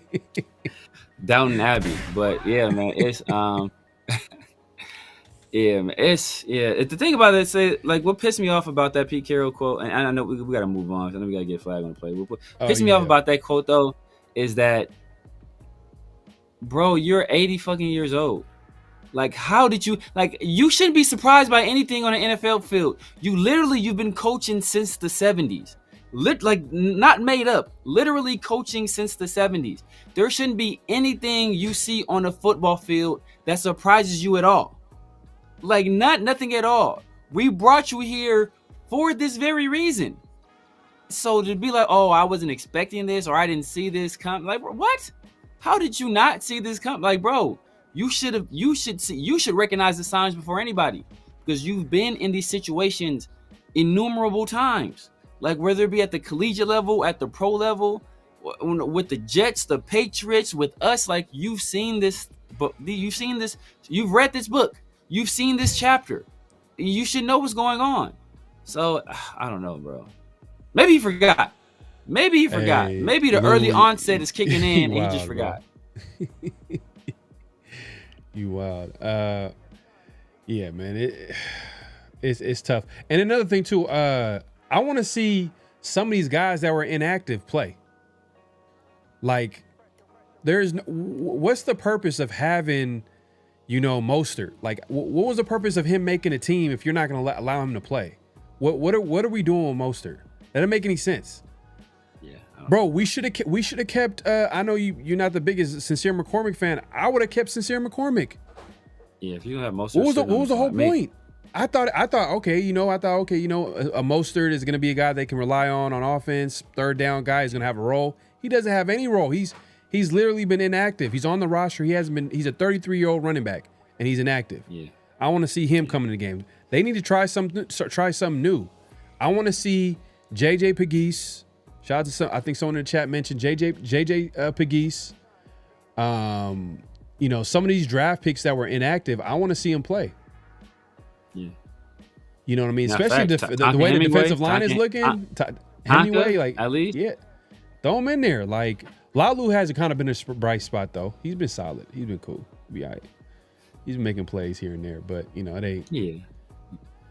It ain't like enough where we're getting consistent pressure or anything like that. It's just really that other side, like opposite Max, like Kuntz. Hopefully he did have a moment where he did almost get a sack on Mariota, but then he ended up grabbing his face mask.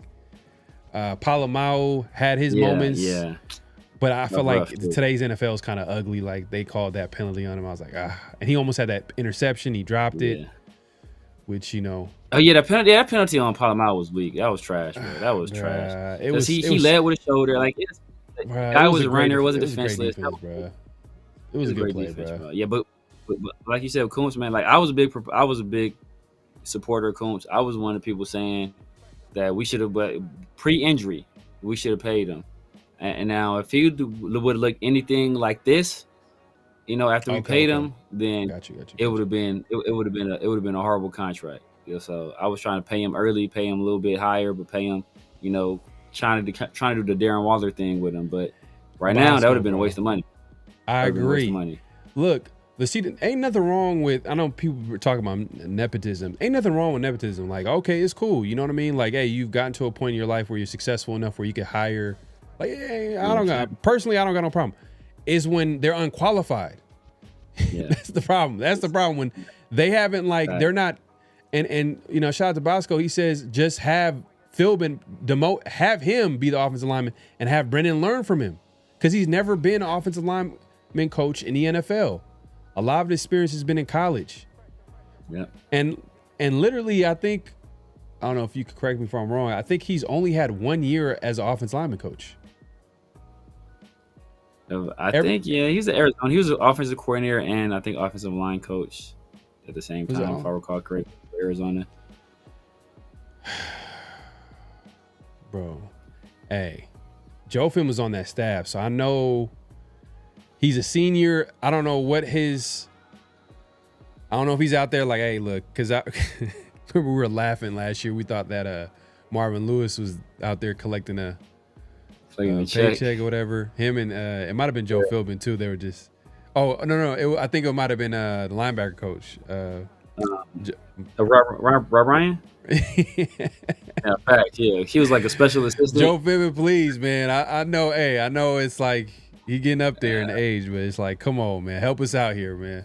Chime in that offensive, the offensive meeting or whatever they got going on during the week. Like I'm sure they all meet up because he was there right next to Chip Kelly, so I'm sure he got something to say.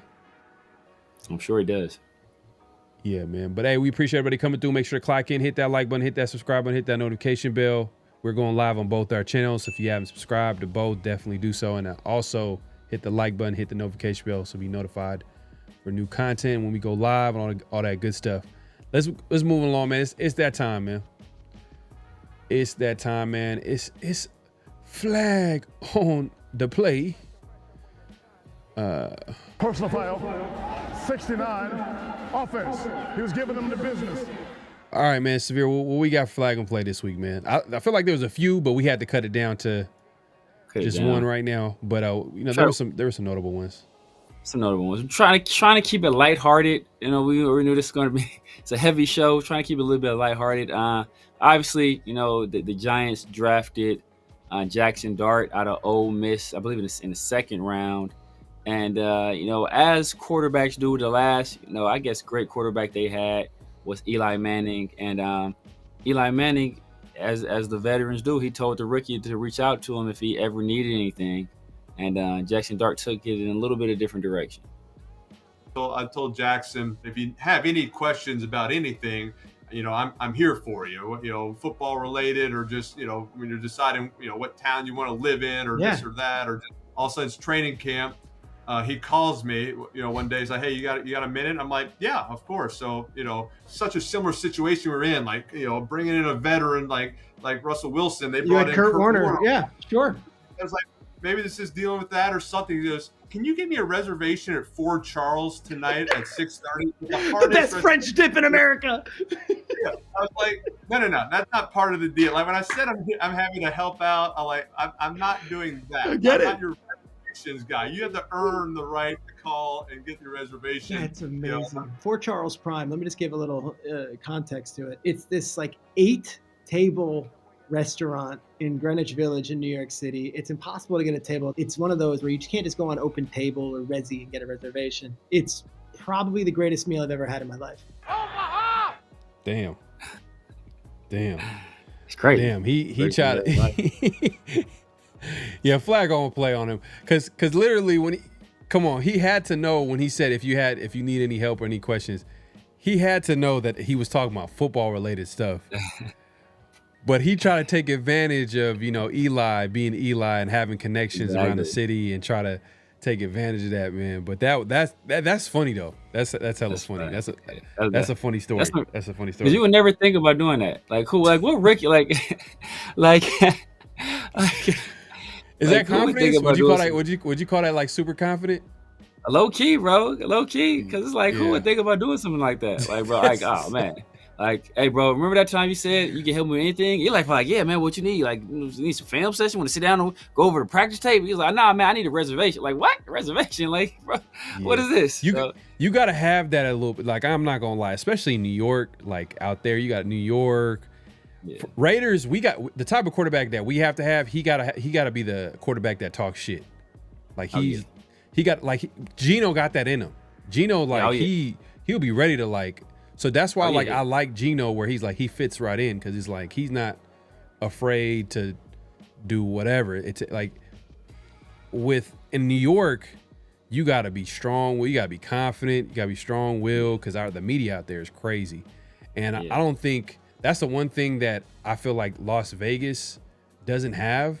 They really don't have, you know, shout out to everybody in the media. I respectfully but it ain't like the Bay Area media. Like it ain't no Tim Kwame or whatever his last name is. I always mess up. I always butcher his last name. But I seen a clip the other day of when he almost got in a fight with John Herrera, like the guy had me roll and dude from the Raiders. He was about to square up with him, man. Like, I'm exaggerating, but he was like literally like, "Don't get your hand off me." He was like, "Get your hand." Yeah, it was getting heated. I remember that. Heated. Man. He would stay trashing the Raiders. Like that was his. Like he'd wake up like like read this article quick. It's like Josh DeBow and Derek Carr. Josh DeBow and Derek Carr. Yeah, like Josh DeBow got a file. Like he got like a whole. He was pulling stats. Derek Carr's in the news. Let me see what stat I could pull out on Derek Carr. He had stats for everything on Derek Carr, bro. Whew. If there was a negative stat regarding Derek Carr, Josh DeBow had that thing bookmarked for sure. That's the wrong person to have an enemy with. Josh DeBow, he's petty. Bro, he keeping receipts, bro. He keeping receipts on everything. Oh man, that's terrible. But yeah, like that's the one thing I'll say. Las Vegas media is kind of like it's super chill. Like there's not really anybody that like goes at the players, the coaches, or there's no one hyper. I feel like there's no balance. I like balance. Like there got to be, for every Tim, there got to be someone like that's going to be a little bit more reasonable, probably a little bit more positive. But there's Tim. But like I don't think we have that in Las Vegas right now. I feel like everybody's kind of been super positive, overly positive. Well, positive. You know what? I will say. Vic was cool. We have Vic. Cool. We have Vic. Tashawn. Everybody, but see, Tashawn, the same thing. Everybody that's critical. Usually the fans hate him. The fans hated Vic. They for sure hated Tashawn. I like Tashawn. I like Tashawn, bro. Like I like Tashawn. I like he's people honest. that are objective and that'll keep it real. Like that. Yeah. I don't feel like I'm being BS. Like Vic was that way. Tashawn was that way. Like Adam Hill, he's a little bit that way. I like Adam Hill. Adam Hill got a little bit like, he's just disgusted. Like exactly. I That's the same thing I was thinking. Yeah. Adam Hill got cool. that. Got Adam that. Hill's Like cool. he smelled like that. Who just farted? He like who just farted in here? Adam Hill. He's not. I could tell he's not afraid to be critical. Like I see. Shout out to him. With Vinny, they do they're with the Las Vegas Journal, I believe. Yeah, Las Vegas Review Journal. So, yeah, Adam Hill is actually he's pretty solid. But outside of that, I feel like everybody's kind of cool. You know what I mean? It's not super overly critical like that. Everybody. Vinny is super positive. We talked about with John plenty of times. He's extremely positive. You can't say a bad. He shall not be named, bro. He should not be named, bro. I don't even want to go there, bro. That's a whole. That's a whole different conversation. Playoff. Y'all finish the rest. Yeah, right, man. But yeah, that's our flag on the play. I guess we're the ones that didn't make the cut. I think it was Lamar saying he wears perfume. Female perfume. That was just I never understand. Like, why were you wearing perfume? Like, and his reasoning was hella weird. It was just like, weird. It's okay to like the smell of perfume, but like he wants it on. Yeah. Like he said, I like it. I like the smell. I was like, what? Like, it's weird. Yeah, that was weird. I can see like they have like unisex scents where it's like, but you usually out here wearing perfume, bro. Smell like yeah, we're like wearing White Diamonds by Elizabeth Taylor. Like what? Like come on, bro. I don't know, man. That was strange. What's another play one? On. I think I sent you the one from Jeff Teague and them where Jaylen Brown couldn't get any of his teammates to answer the phone. Then as soon as Jeff Teague called him, I was like, "Yeesh." Was Jaylen Brown there? He wasn't there, right? I don't think he was. No, I don't think he was there. Yeah, because I was like, I thought he was there. I was like, oh, that's so awkward. That would be even worse.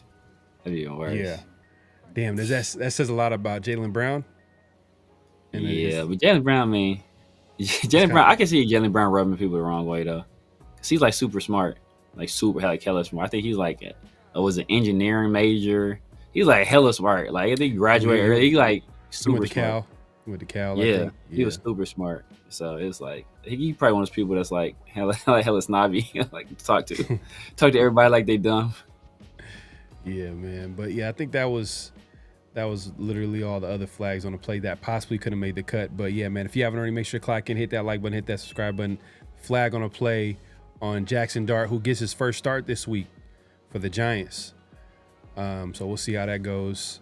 Young QB gets his first start this week, so I know everybody's going to be paying attention. But it's kind of like a desperation move by Brian Daboll and them, because I like hearing the fans. They're like, "Oh, Russell Wilson struggled in the red zone and short yardage situations and stuff like that." Sounds familiar. Like people are talking, basically saying that it's not a Russell Wilson problem. It's a coaching problem. Brian Daboll. Yeah, but we'll see. We'll see what it looks like with Jackson Dart though. Might look totally different. Let's see, man. Appreciate everybody put Tassi out as fullback. Maybe extra offensive lineman.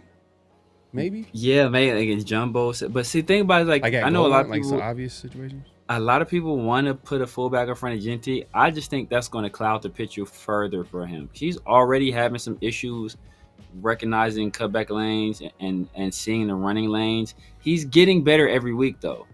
So I don't want to throw a wrench in it right now where he's starting to progress and he's starting to see things. As the picture's starting to get a little bit clearer for him. Do you throw a fullback in there? Did he not play with a fullback in college? He did not play fullback in college at all. At all. I think he played primarily a shotgun too, if I recall correctly, or a pistol, if I recall correctly. I gotta go back. I gotta go back and look. I can't remember for sure. Man, shout out to everybody pulling up. But yeah, man, let's get to actually notable quotables real quick, man. So here, if you want to give the first notable quotable. I mean, obviously the elephant in the room. I don't think we got to address it yet, but Ryan Clark, he made headlines, went viral. Mega viral, especially among Raiders community. Got real personal with Ryan Clark and some Raider fans about his comments about Ashton Jeanty. So, obviously all you guys are here, but for those of you who haven't, you can listen to it right here. Yeah, let me pull it up here in just a second, man. If you haven't already, make sure to clock in, hit that like button, hit that subscribe button, hit that notification bell. But yeah, here we go. 40 on Ashton Jeanty. What's Ashton Jeanty's it factor? Because when you got it, and it pops. We see it at some point. Mm-hmm. Fred Taylor had it. LaDainian Tomlinson had it. Mm-hmm. Adrian Peterson, Saquon Barkley, Christian McCaffrey, Bijan Robinson. We saw it. Right. You saw it early. Even if the statistics didn't say, oh, he rushes for 100. Bijan was seeing. Right, it was something early. Right. Where's Ashton Jeanty's? Ashton Jeanty doesn't have that it factor. And I don't think this is a load management thing. I think this is a production thing. This is a pop thing. I remember when Trent Richardson was going to Cleveland. I'm an SEC guy. I'm telling Coach T, I was like, Coach T, like they got Trent Richardson, like we got to be ready. And he said, here's the thing about Trent Richardson, RC. He said, he doesn't deliver punishment, he just absorbs it. He said, and children get tired of hitting him. He said, grown men won't. It's the same thing with Ashton Jeanty. Ashton Jeanty's playing at Boise State. He's getting a ton of carries, and young men got tired of hitting him. These boys up here, you think Derwin James gonna get tired of hitting him? Looking forward to it. You know what I'm saying? Like you think these backers in the league gonna get tired of hitting him? It made me wonder when Ashton Jeanty only did drills for the pro day. What's his 40? Shout out Severe. What's his explosion? Explain that to our audience. When you say he only did drills, so we have no 40 on Ashton Jeanty. We have no broad jump on Ashton Jeanty. We have no pro shuttle on Ashton Jeanty. We have no vertical on Ashton Jeanty. All of these things that tell me how dynamic you are. And Cam knows this as well as I do. People who are dynamic, people who are explosive, love nothing more than to peacock and show it off. To show it.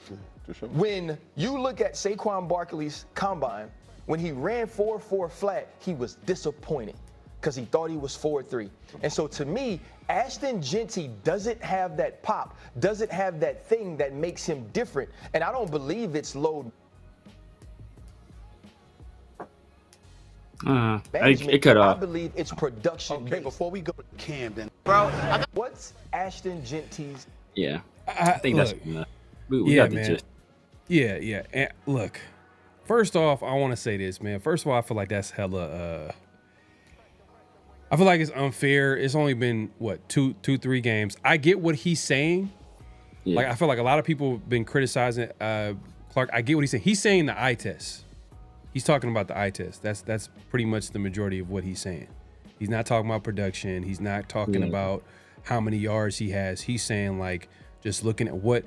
But when he talks about what makes him great, it's kind of like, how do you not know what makes him? It's his ability to break tackles and his contact balance, which he's kind of shown.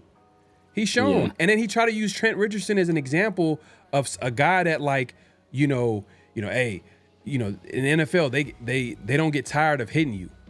But that's not even Ashton Jeanty wants to hit you. He wants to hit you. We've seen a few times where he's run over somebody. Yeah. I just think it's a little bit premature because he's not taking in.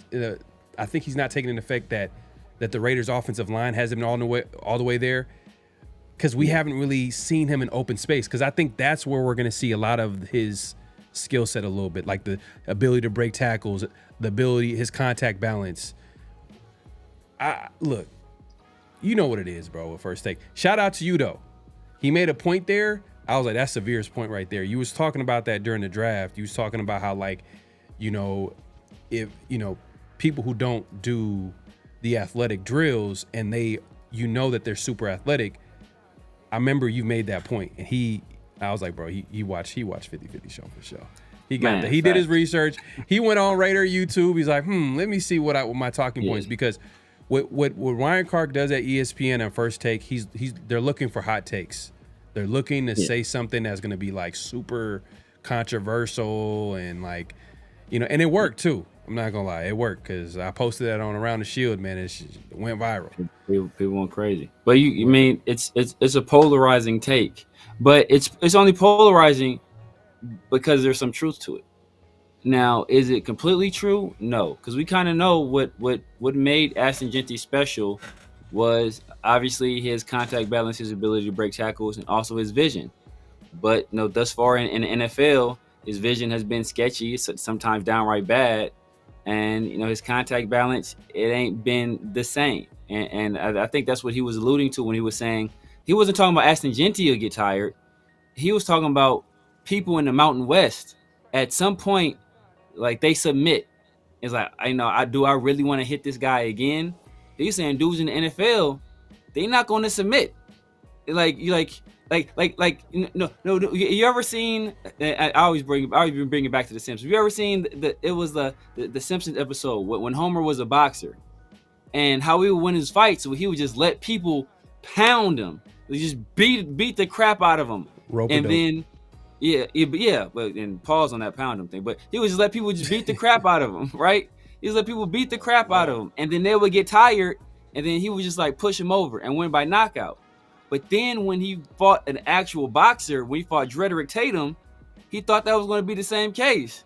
And they told, like, no, like, they were yelling from the crowd, like, no, Homer, he's not going to get tired.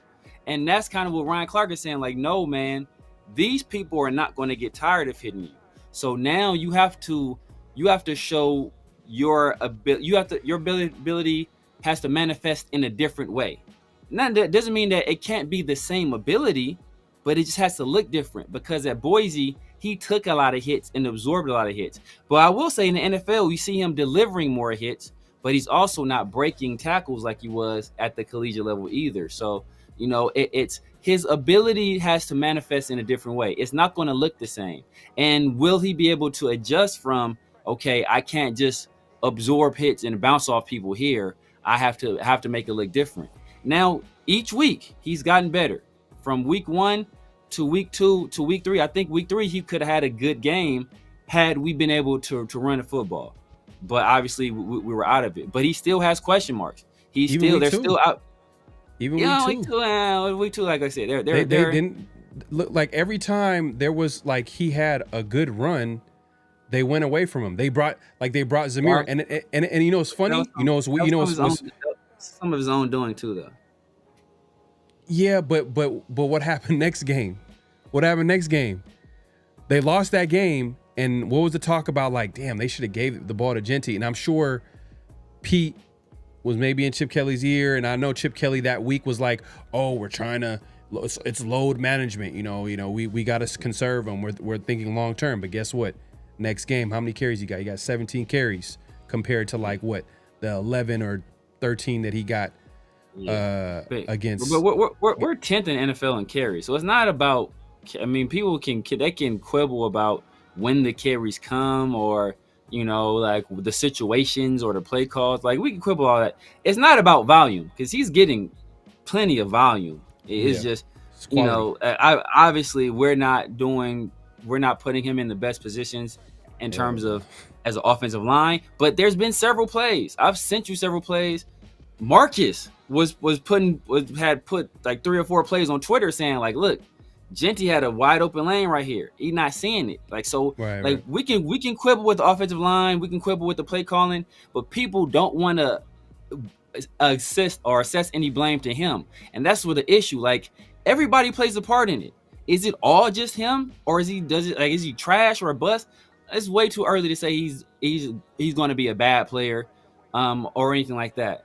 But obviously he has to do it himself as well. He has to take it upon himself. And this last game, I saw more than any other game him like make some plays, make some people miss, and actually create some opportunities for himself, more so than he did in week 1 or week 2. So he's building week by week. Hopefully he keeps on that same improvement. But in terms of explosiveness, I think he laid it out perfectly right there. When you got a skill you're good at, you generally want to show it off. Like even if you're among, especially if you're among like other people, if you can draw, oh bro, you be drawing stuff, posting it online. If you can sing, you're gonna be going live singing. If you can rap, you're gonna be hopping in cyphers, spitting. Like when I was in shape, bro, I didn't need a reason to take my shirt. I take my shirt off. Oh, it's hot. Take my shirt, take my shirt off, walking around. Like I didn't need a reason at all. It could be. Obviously we live in Cali, but I didn't need a reason. And I take a shirt, whatever I was at, walking around, no, because you want to show off the fruits of your hard work. So that's why when a guy that's supposed to be an elite athlete, dismisses every opportunity at the combine, I understand. Okay, combine, it's the surface you don't know. They're poking and prodding you. Cool, I can understand that. But at your own pro day, so as the combine, I was like, all right. But at your pro day, that's when I start questioning. Like, all right, this guy, it's no longer a I don't want to do it. It's a I'm hiding something situation. And and to be a good running back or a great running back, you don't have to run a blazing fast 40. Like you don't have to do that. But if you want to be in my opinion, if you're going to be a top 10 pick, like that's an element that has to be there in your game. And that's the element that I don't think is there in his game. And I've seen it kind of manifest itself a little bit, some of his carries where he's not able, there's opportunities there that close before he can get there because he's not able to, hey, bam, I put my foot in the ground and I'm through this hole. So it is affecting it a little bit. But he has his talents, he has his skill. And his talents and skills, I think, are some of the most important for a running back to be good. And that's his vision and his contact balance. Yeah, me personally, man, I think he took the approach, my opinion, I think he took the approach of I have everything to lose if I do a workout. And he was right. He was ultimately right. Because imagine if he did it right. And I'm not saying that you're wrong. Imagine if he did it and he didn't run a 4.3 40. If he didn't have, that blazing speed, then that would be a knock on him. Like, you know what I mean? Another reason why a team shouldn't draft him high. And guess what? Everything that he made a bet on, basically, whoever his team was, because I'm sure it was him. It was not just him. It was his agent and people representing him. It worked. The Raiders drafted him number 6. Not fact, but that I think in your argument you made my point. You made my point. You know what I mean? Like if like Henry Ruggs wasn't worried like, ooh, like what happens if I run this 40? Like Henry Ruggs, that wasn't on Henry Ruggs' mind. Like see Chris Johnson. Two different thinking prospects about, though. Two different prospects. Yeah. Though. Yeah, but my point is that all these other running backs, these top running, they all ran the 40.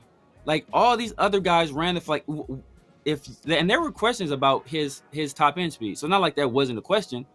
Right. So obviously he didn't want to give. There was already question marks. He didn't want to validate. Like it's like it's not no insult to him, but what they say, it's better be thought of than open your mouth and remove all doubt. It's like better. I'd rather people think I'm slow or think I may be slow than me go out there and run and now they can say, oh yeah, he's slow. Like right. So it's one of those situations, in my opinion. But like I said, you can still be a very good back, even a great back. Without that, you just won't have that home run ability, and I don't think he has that ability. We'll see. I mean, if you have that ability to break tackles, if you have that contact balance, and you have good enough speed, then you can have that home run ability. You know what I mean? Some guys. When I say home run, I mean that ability. ability to make a big play, and even take it to the house because you have the ability to break tackles. Because then you'll be able to create ways to get to that level, that level of that second level, that third level of the defense, because you're breaking enough tackles. You're able to be upright to get to that level. That's all I'm saying. Because there's some guys who don't have that level of contact balance, but they got blazing speed though. Yeah. So if they just find a way to get that corner or they break that one tackle, then they're gone. But a guy like Jeanty, like arm tackles ain't gonna get it done. You know what I mean? No. And he's shown it, bro. I'm seeing it, bro. I'm seeing the quickness. I'm seeing his ability to break tackles. I feel like anytime a DB, he's one-on-one with DV, he's gonna run him over. He's like, bro, he did it last game with their safety last game. We've seen it in the preseason. We've seen it in the regular season. He did the Chargers too. I forgot they had a corner. Yeah, was it the first play of the first run play in the Chargers? I think he ran over a corner too against the Chargers.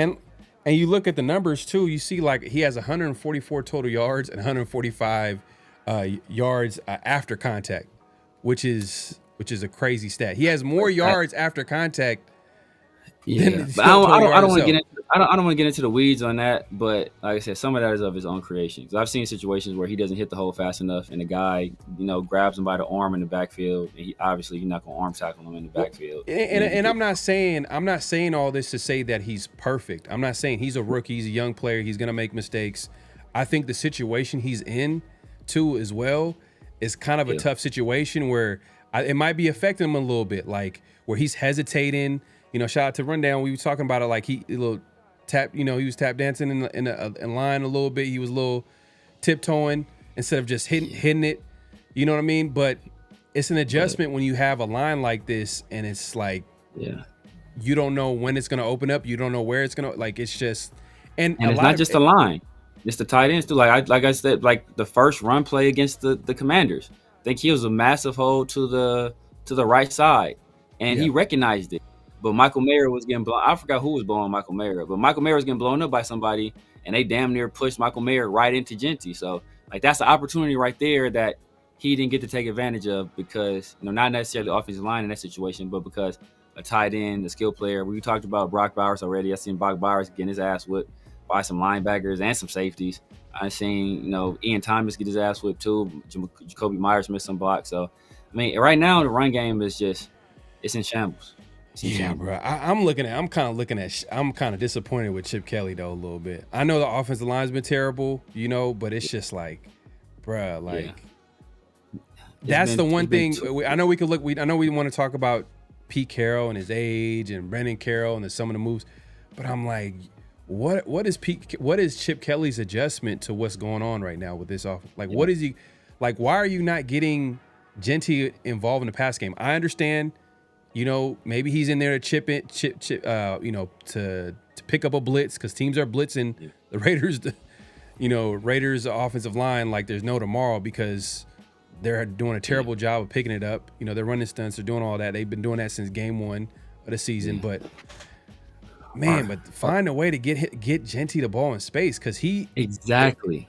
It's like get him some confidence. Get him some confidence early in the game and let him get rolling. Because if he gets confidence, he's not gonna be tiptoeing through the line no more. At that point, he's like, okay, I'm back. I'm me. He gonna be doing his thing. But if you're not getting him confidence early and he's getting hit early, getting hit behind the line of scrimmage early, that's when he's like, okay, well, dang, where are they coming from?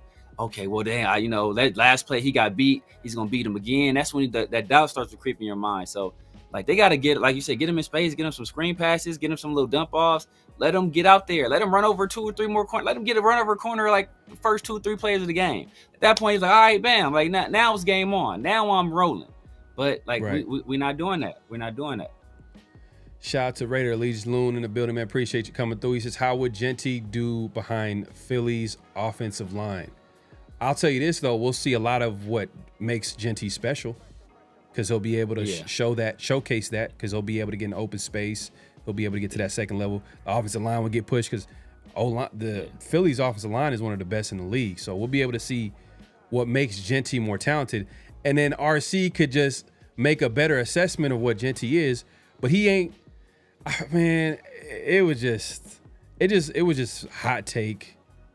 You know, first come on, bro. He was just, but he did make a point that you talked about, and I was like, damn, that's right when I heard it when he was talking about the peacock, I was like, oh, that's severe right there. The whole time I was like, oh, bro, he took your shit right there. He for sure. He went on YouTube. He was all like, ooh, severe rating. Oh, that's a good point. I'm gonna write that down real quick, you know. But yeah, but you know what's interesting? The reason why I brought it, I wanted to bring this up too, is that, you know, Jeanty, he's 22nd in the NFL in rushing, but he's 50 yards away from being top 10, and number 10 is actually is Saquon. He's 10th in the league in rushing, so he's 50 yards away from how much Saquon has been rushing in the NFL. And I don't, to hear that, I feel like that might be speaking to how well teams are rushing the football. They're not really rushing the ball that well to start the season. Yeah, precisely. So and look, it's and not teams just are going Raiders. more committee. And I think a lot of teams are part of that. Part of the reason is that teams that are running the ball well, you know, they're spreading it around. So it's not just one guy that's getting carries. It's more than one guy getting carries. But of all the rookies, I mean, outside of Cam Scatterbo just bought out. I think Quinshon bought out too. But of all the rookies, outside of those two, Ashton Jeanty has been the best. So, I mean, we'll see what he does going forward. Yeah, man. If you haven't already, make sure to click and hit that like button, hit that subscribe button, hit that notification bell. So the second notable quotable was actually from Tom Brady. I feel like it was an interesting comment made because it's perfect timing. And he, you know, this is from I think right before the season with Chris Collinsworth. I think, doesn't he own PFF?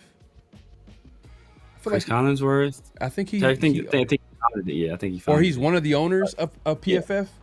Yeah, but anyway, he interviewed Tom Brady for the season. We've taken some quotes from there. You know, but you know, he had a lot of different things he said in the interview, and I felt like one of the things he said is like a little bit noteworthy to what the Raiders are now approaching the first quarter of that season. So let me go ahead and play this clip.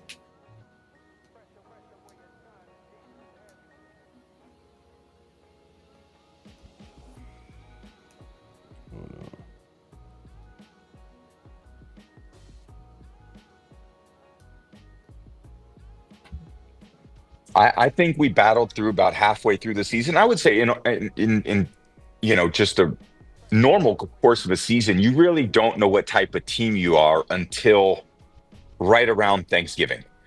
You know, because every team starts the year with free agency, draft picks, but every team feels like we're going to be way better. How many teams right now, 1 week before the season, think we've done everything to improve? All 32 teams are hopeful that they're going to be better this year than last year. And the reality is 5 games into the season, there's half of the fan bases in the league are going to be like, we suck. You know, we can't get anything right. That is 6 weeks from today. You're going to have half the fan bases in the NFL thinking about 2026 season. So you don't really figure out what team you are, because I believe the processes that you need to have to be successful are more important than the outcomes every given weekend. And if you have really good processes in place for improvement and development and coaching and strategy and recovery and practice, all those things that you saw, like in New England we had, well, over the course of 16 weeks or 17 weeks, they play themselves out. And by about midway, some teams are getting better every week with their practice habits. Some teams get worse. And then those teams early in the season that had hope, well, now they don't even have hope.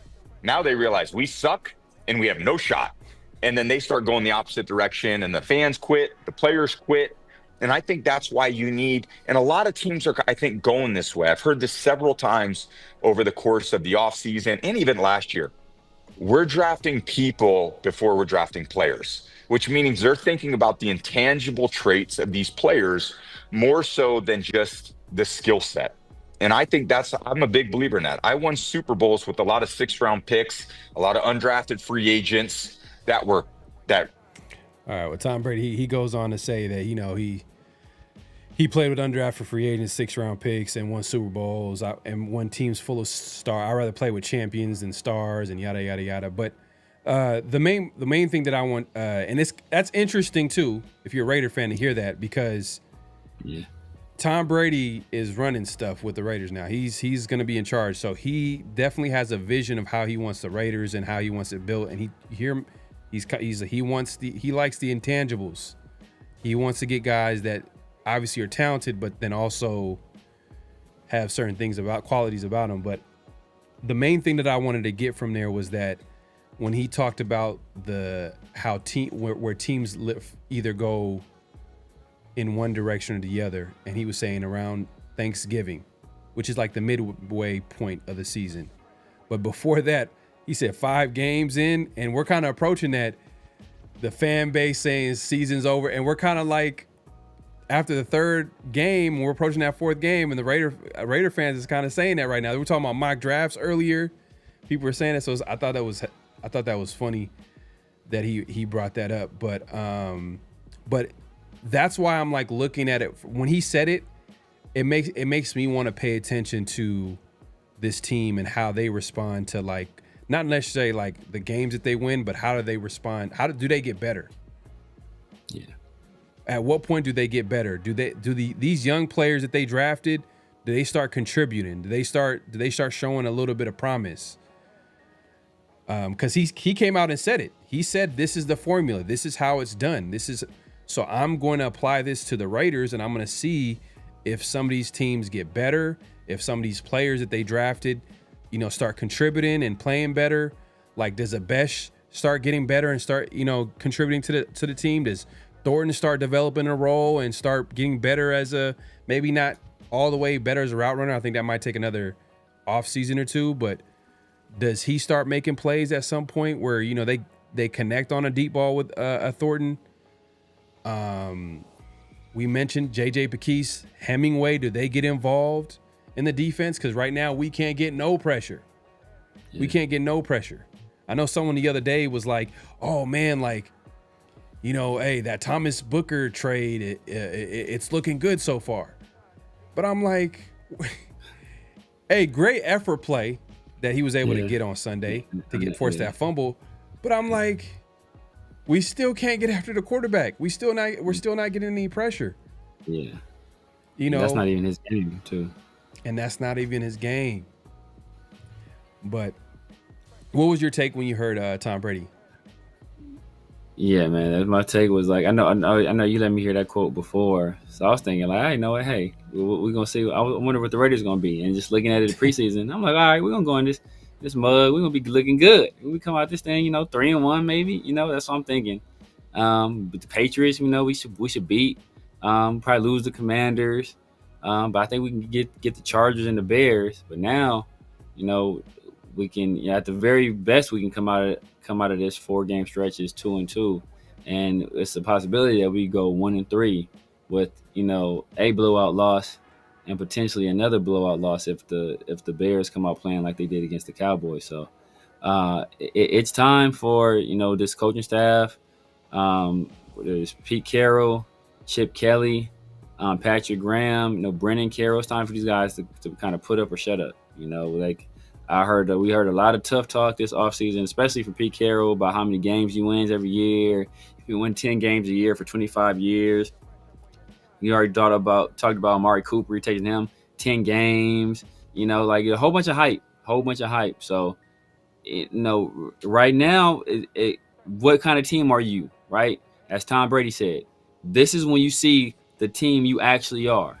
What kind of team are we going to be? And it's in the hands of these players and in the hands of these coaches. Are we going to be the same old Raiders that Raider it up every chance they get, and make mistakes and don't come out there playing good effort and are undisciplined and get penalties and turn the ball over and mismanage the clock like we've done for some reason, even have experience? Like, are we going to continue to do these same things that we've been doing, or are we going to decide to make that change? And it's in all of their hands.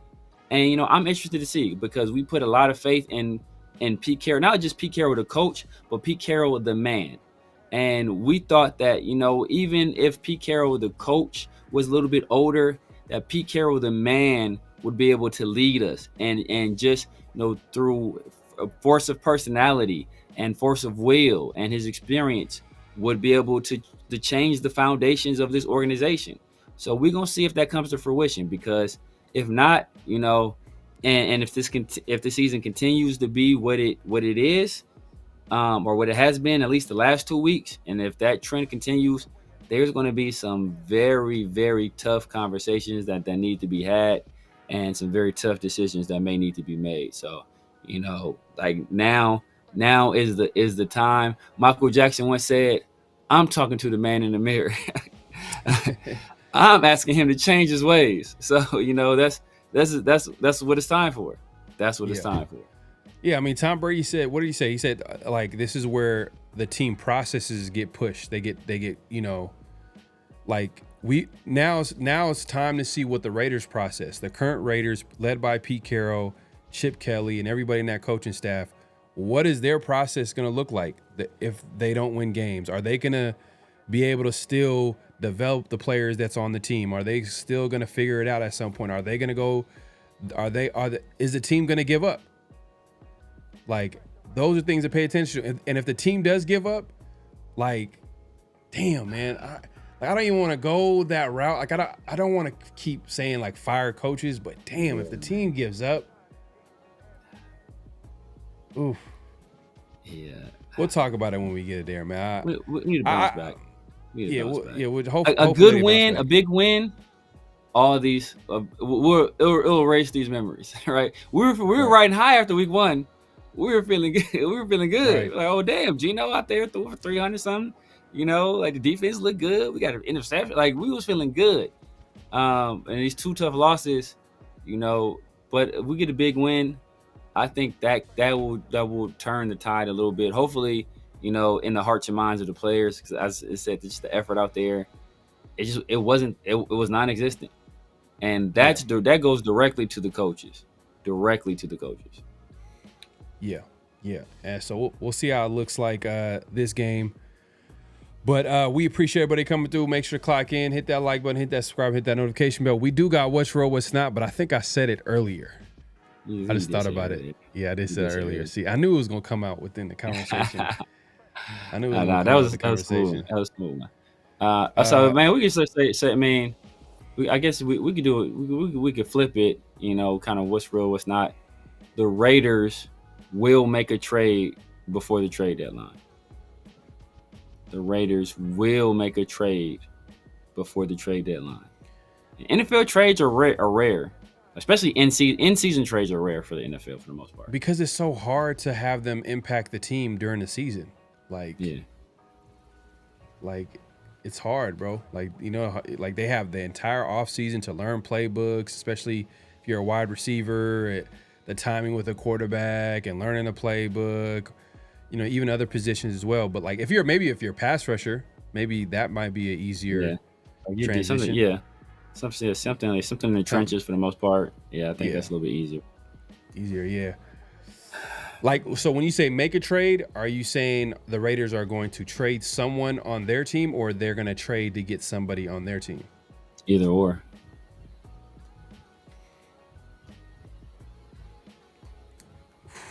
Damn, that means like the season probably is over.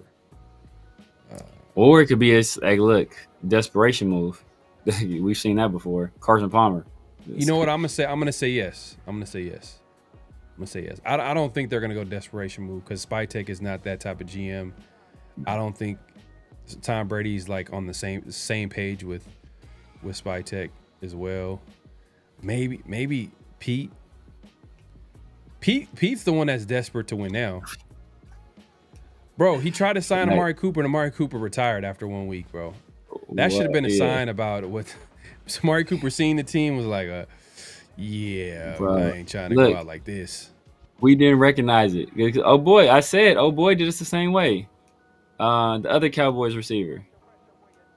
Oh, Gallup? Yeah, Michael Gallup. I think the Commanders cut him this offseason, ironically. So like, he did us the same way, where it's like he saw what it was looking like. He was like, yeah, I'm good. I'm good on this. So, maybe Amari saw the writing on the wall, or maybe Amari's just out of shape. One of the two. But we shall see. Yeah, or some combination of the two where it's like, look, I'm not trying to get myself back in shape to play for these losers. No, but yeah. I'm gonna say no. Because the only way I see us making a trade is if somebody requests a trade and it's somebody that's not in our plans. So it had to be like a Jacoby or Jacoby already requested it and they said no. So Hank, he's we're speaking in general. So this is a segment called What's Real, What's Not. This is where we say a statement and we react to it if it's real or not. So Severe said that the Raiders would make a trade by the trade deadline. Either they trade someone on the team or they trade to get somebody. Either or. Is that real or is it not? And I said it's going to be real. Because if the season goes left, I could see a Jacoby Myers get traded for a draft pick. Yeah. I can see a JPJ if this whole situation is just like continue to happen. We're competition and we're like approaching the middle of the season. We're approaching like what are we doing here? You know what I mean? I could see him possibly get traded. Or, maybe if they start putting some wins together, maybe Spytek pulls a trade, but I don't see him doing it. So far, he just doesn't seem like an aggressive guy like that. Not, bro. He's not. He values his draft picks. Yeah, facts. I had a What's Real, What's Not around recent GMs I was gonna do, but I'm gonna save. I'm gonna let the season play out a little bit more before we start asking that. But I don't see it happening. Like I said, it had to be a request situation, or this season is just like, hey, you know what? I would say fire sale, but what are we really selling? Like, we have nothing valuable. Our most valuable assets are Ashton Jeanty and Brock Bowers and Max Crosby, and I don't see either of those guys getting traded in season. So those are the three most valuable pieces that will get the most on the open market, and the Raiders will be idiots to trade any of the three of those guys. So. Bro, Bosco, if this happens, man, this would be like the biggest surprise. He says even if there's inside beef with JPJ, somehow, some way they get JPJ mentally on board after last week. His to know we need him to be great. He needs to know that we need him to be great. Yeah, we'll see, man. We'll see, bro. I'm just looking at it from what are the adjustments that they make? There was a point where I was like, you know what? I underrated this coaching staff. I'm like, Pete, he's been there, done that. He's won. Patrick Graham has been here for 4 years, so he's pretty comfortable as a defensive coordinator in his system. Okay, and it showed with the defense. With the talent they have, they've been able to keep the Raiders in the game. But it didn't happen this week, but it showed the first couple of weeks. And then the offensive staff, hey, look, I bought into Chip Kelly. Hey, if Chip Kelly, can catch the league by surprise and have some things up his sleeve, he has some, but, with the Bowers injury, it hurt the offense a little bit. That's another thing we're not talking about, too. Bowers being hurt is hurting the offense. Yeah. Show. As well as the offensive line, too. The offensive line, that combination of Bowers, because Bowers can win early. He can win immediately. That's a guy that can win immediately. Outside of Myers, he was the other. Bowers is the number one option. So he's a guy that can win and get open quickly. And he's a yak guy too. So if you throw it to him short, he could break it but he doesn't look like the same player right now. It's just Yeah. It's I mean, it's true, but like Chip Kelly, you gotta do something. I don't care. Brock hurt. We gave you what many people thought was a blue chip running back. You got a free agent quarterback that, according to the analytics, was a top 10 in the league last year. I don't care who hurt, bro. Make something happen. You making $6 million. Making $6 million, bro. Make something happen. No, facts. But if, bro, oh man, that's. We've been talking about this back and forth, but it's just bro, you hired Chip Kelly, but why don't you give him the choice to choose his offensive line? Why are you making the choice for him? Yeah. By choosing your son, bro. And unless people just think Chip Kelly just having he's just having to decide on pick. And why didn't Chip Kelly come to the Raiders? Why didn't he come to the Raiders the year prior? What was the main reason? It's because he couldn't bring his exactly. Yeah. But the Raiders, they made it interesting by making him the highest paid, and he was like, "Oh, okay, exactly." I'm like, I'm getting guaranteed $6 million. I'll take that. That's more than the AP got us with the Raiders as a coach. Exactly. Or he might also not have no faith in AP too. Like, yeah, you get fired, I'll be out of a job. I'm cool. That, and he probably was like, you know what, like, if I'm gonna take this job, I'd rather have my staff with me, and just in case, like, I can just show out and then probably take your job. You know what I mean? Like, that's right. That's a possibility, you know? Definitely that's a possibility. But man, we appreciate everybody coming through. Make sure to clock in at this point, clock out, hit that like button, hit that subscribe, and hit that notification bell. Great show, great conversation. We appreciate everybody pulling up.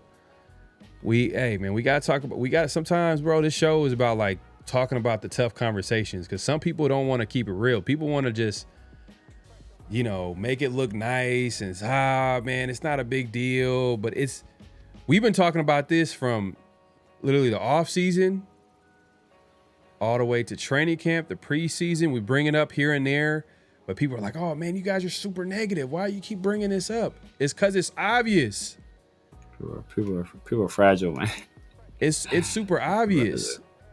But now that we can talk about now people are like, "Oh man, like, yeah, you're right. It's terrible. They need to fire him." Like, now it's like, come on, bro. Like, y'all late to the party, man. Yeah, y'all late to the party, man. But hey, Severe, man, let the people know where they can find you, what to look forward to, all that good stuff. You guys know what it is, man. The Severe Raider here on YouTube, IG, Snapchat, TikTok, X, everywhere. The Severe Raider, man. Holla at your boy. Coming at you live from the 50/50 show every Tuesday evening, as well as Thursday with the Round the Shield, man, where we bring you some of the best conversations with some of the, you know, most popular podcasters across YouTube, man. We're talking that good talk. Obviously, I'm also on Sundays and Wednesdays with my guys in the Raider War Room. So tap in with us tomorrow. We will be knocking out some film from this past game, and hopefully we get to watch this film once and flesh it, because this was a diabolical contest. But if you haven't done so already, man, make sure you head over to my guy Pharaoh's channel and hit that subscribe button, hit that like button over there as well. And my guy Francis the Sith, the Raiders are sellers, not buyers. The sellers comment could be a little foretelling, a little bit of foretelling right there. But do you think Tom Brady pulls a trigger? Because he's gonna have a huge. Tom Brady's he likes to run, not doing it. Doing it. The same interview that I just played earlier, a clip of that. He talks Carson about Beck. he talked about mobility, and he's not like, but it seems like he's kind of old school in his thinking with quarterbacks. I don't know. Maybe I'm wrong. Maybe like he wants him to develop. I have no problem with that. It's just that he still, like, when he was like, "Oh man, like, you know, some of these mobile QBs, like, they're just one injury away from ending their career." You know, like it's every QB, bro. But I was like, "What are you talking about, bro?" Meanwhile, Geno tries to throw a block in the Commanders game and gets his shit knocked up. Knocked. Oh my goodness. Oh man. But Hank, man, like Severe was saying, man, we're here every Tuesday, 50/50 show, every Tuesday nights. And later this week, we got Around the Shield on Thursday nights. Don't miss that. We have guests. We preview the obviously the opposing team. This week is the Bears, so hopefully we'll have someone to talk to about the Bears, and we're gonna have a good conversation. So make sure to tune in this Thursday Around the Shield. Obviously next week we'll be back for 50/50 show, and yeah, just tune in. And I might do a post game. Personally, I might do a post. That was clean. I might do a post game on Sunday after the game. It depends on how it goes, but. I know Severe. Make sure to tune in, man. He does, the War Room, with Chris and 808. So definitely tune in for that every Wednesdays and Sundays as well. So Man, hey, when it comes to Raider content, man, we got it for you, bro. Sunday, Wednesday, Tuesday, Thursday, man, we got it, man. We got it locked down, man. So definitely tune in. I'm thinking about launching something. I talked about it already. I'm about, I don't know how many subs from 1,500. I don't even be keeping fully track. But once I hit 1,500, I'm gonna probably start a members only live Monday, probably about an hour. It's called Make 'em Mad Mondays. So I'm gonna come in there talking trash, man. You know, talking trash. Engaging. I thought you would have called it something else. I'm not gonna say it. I thought you was gonna call it something else though. I'm sure you saving that for something, I guess.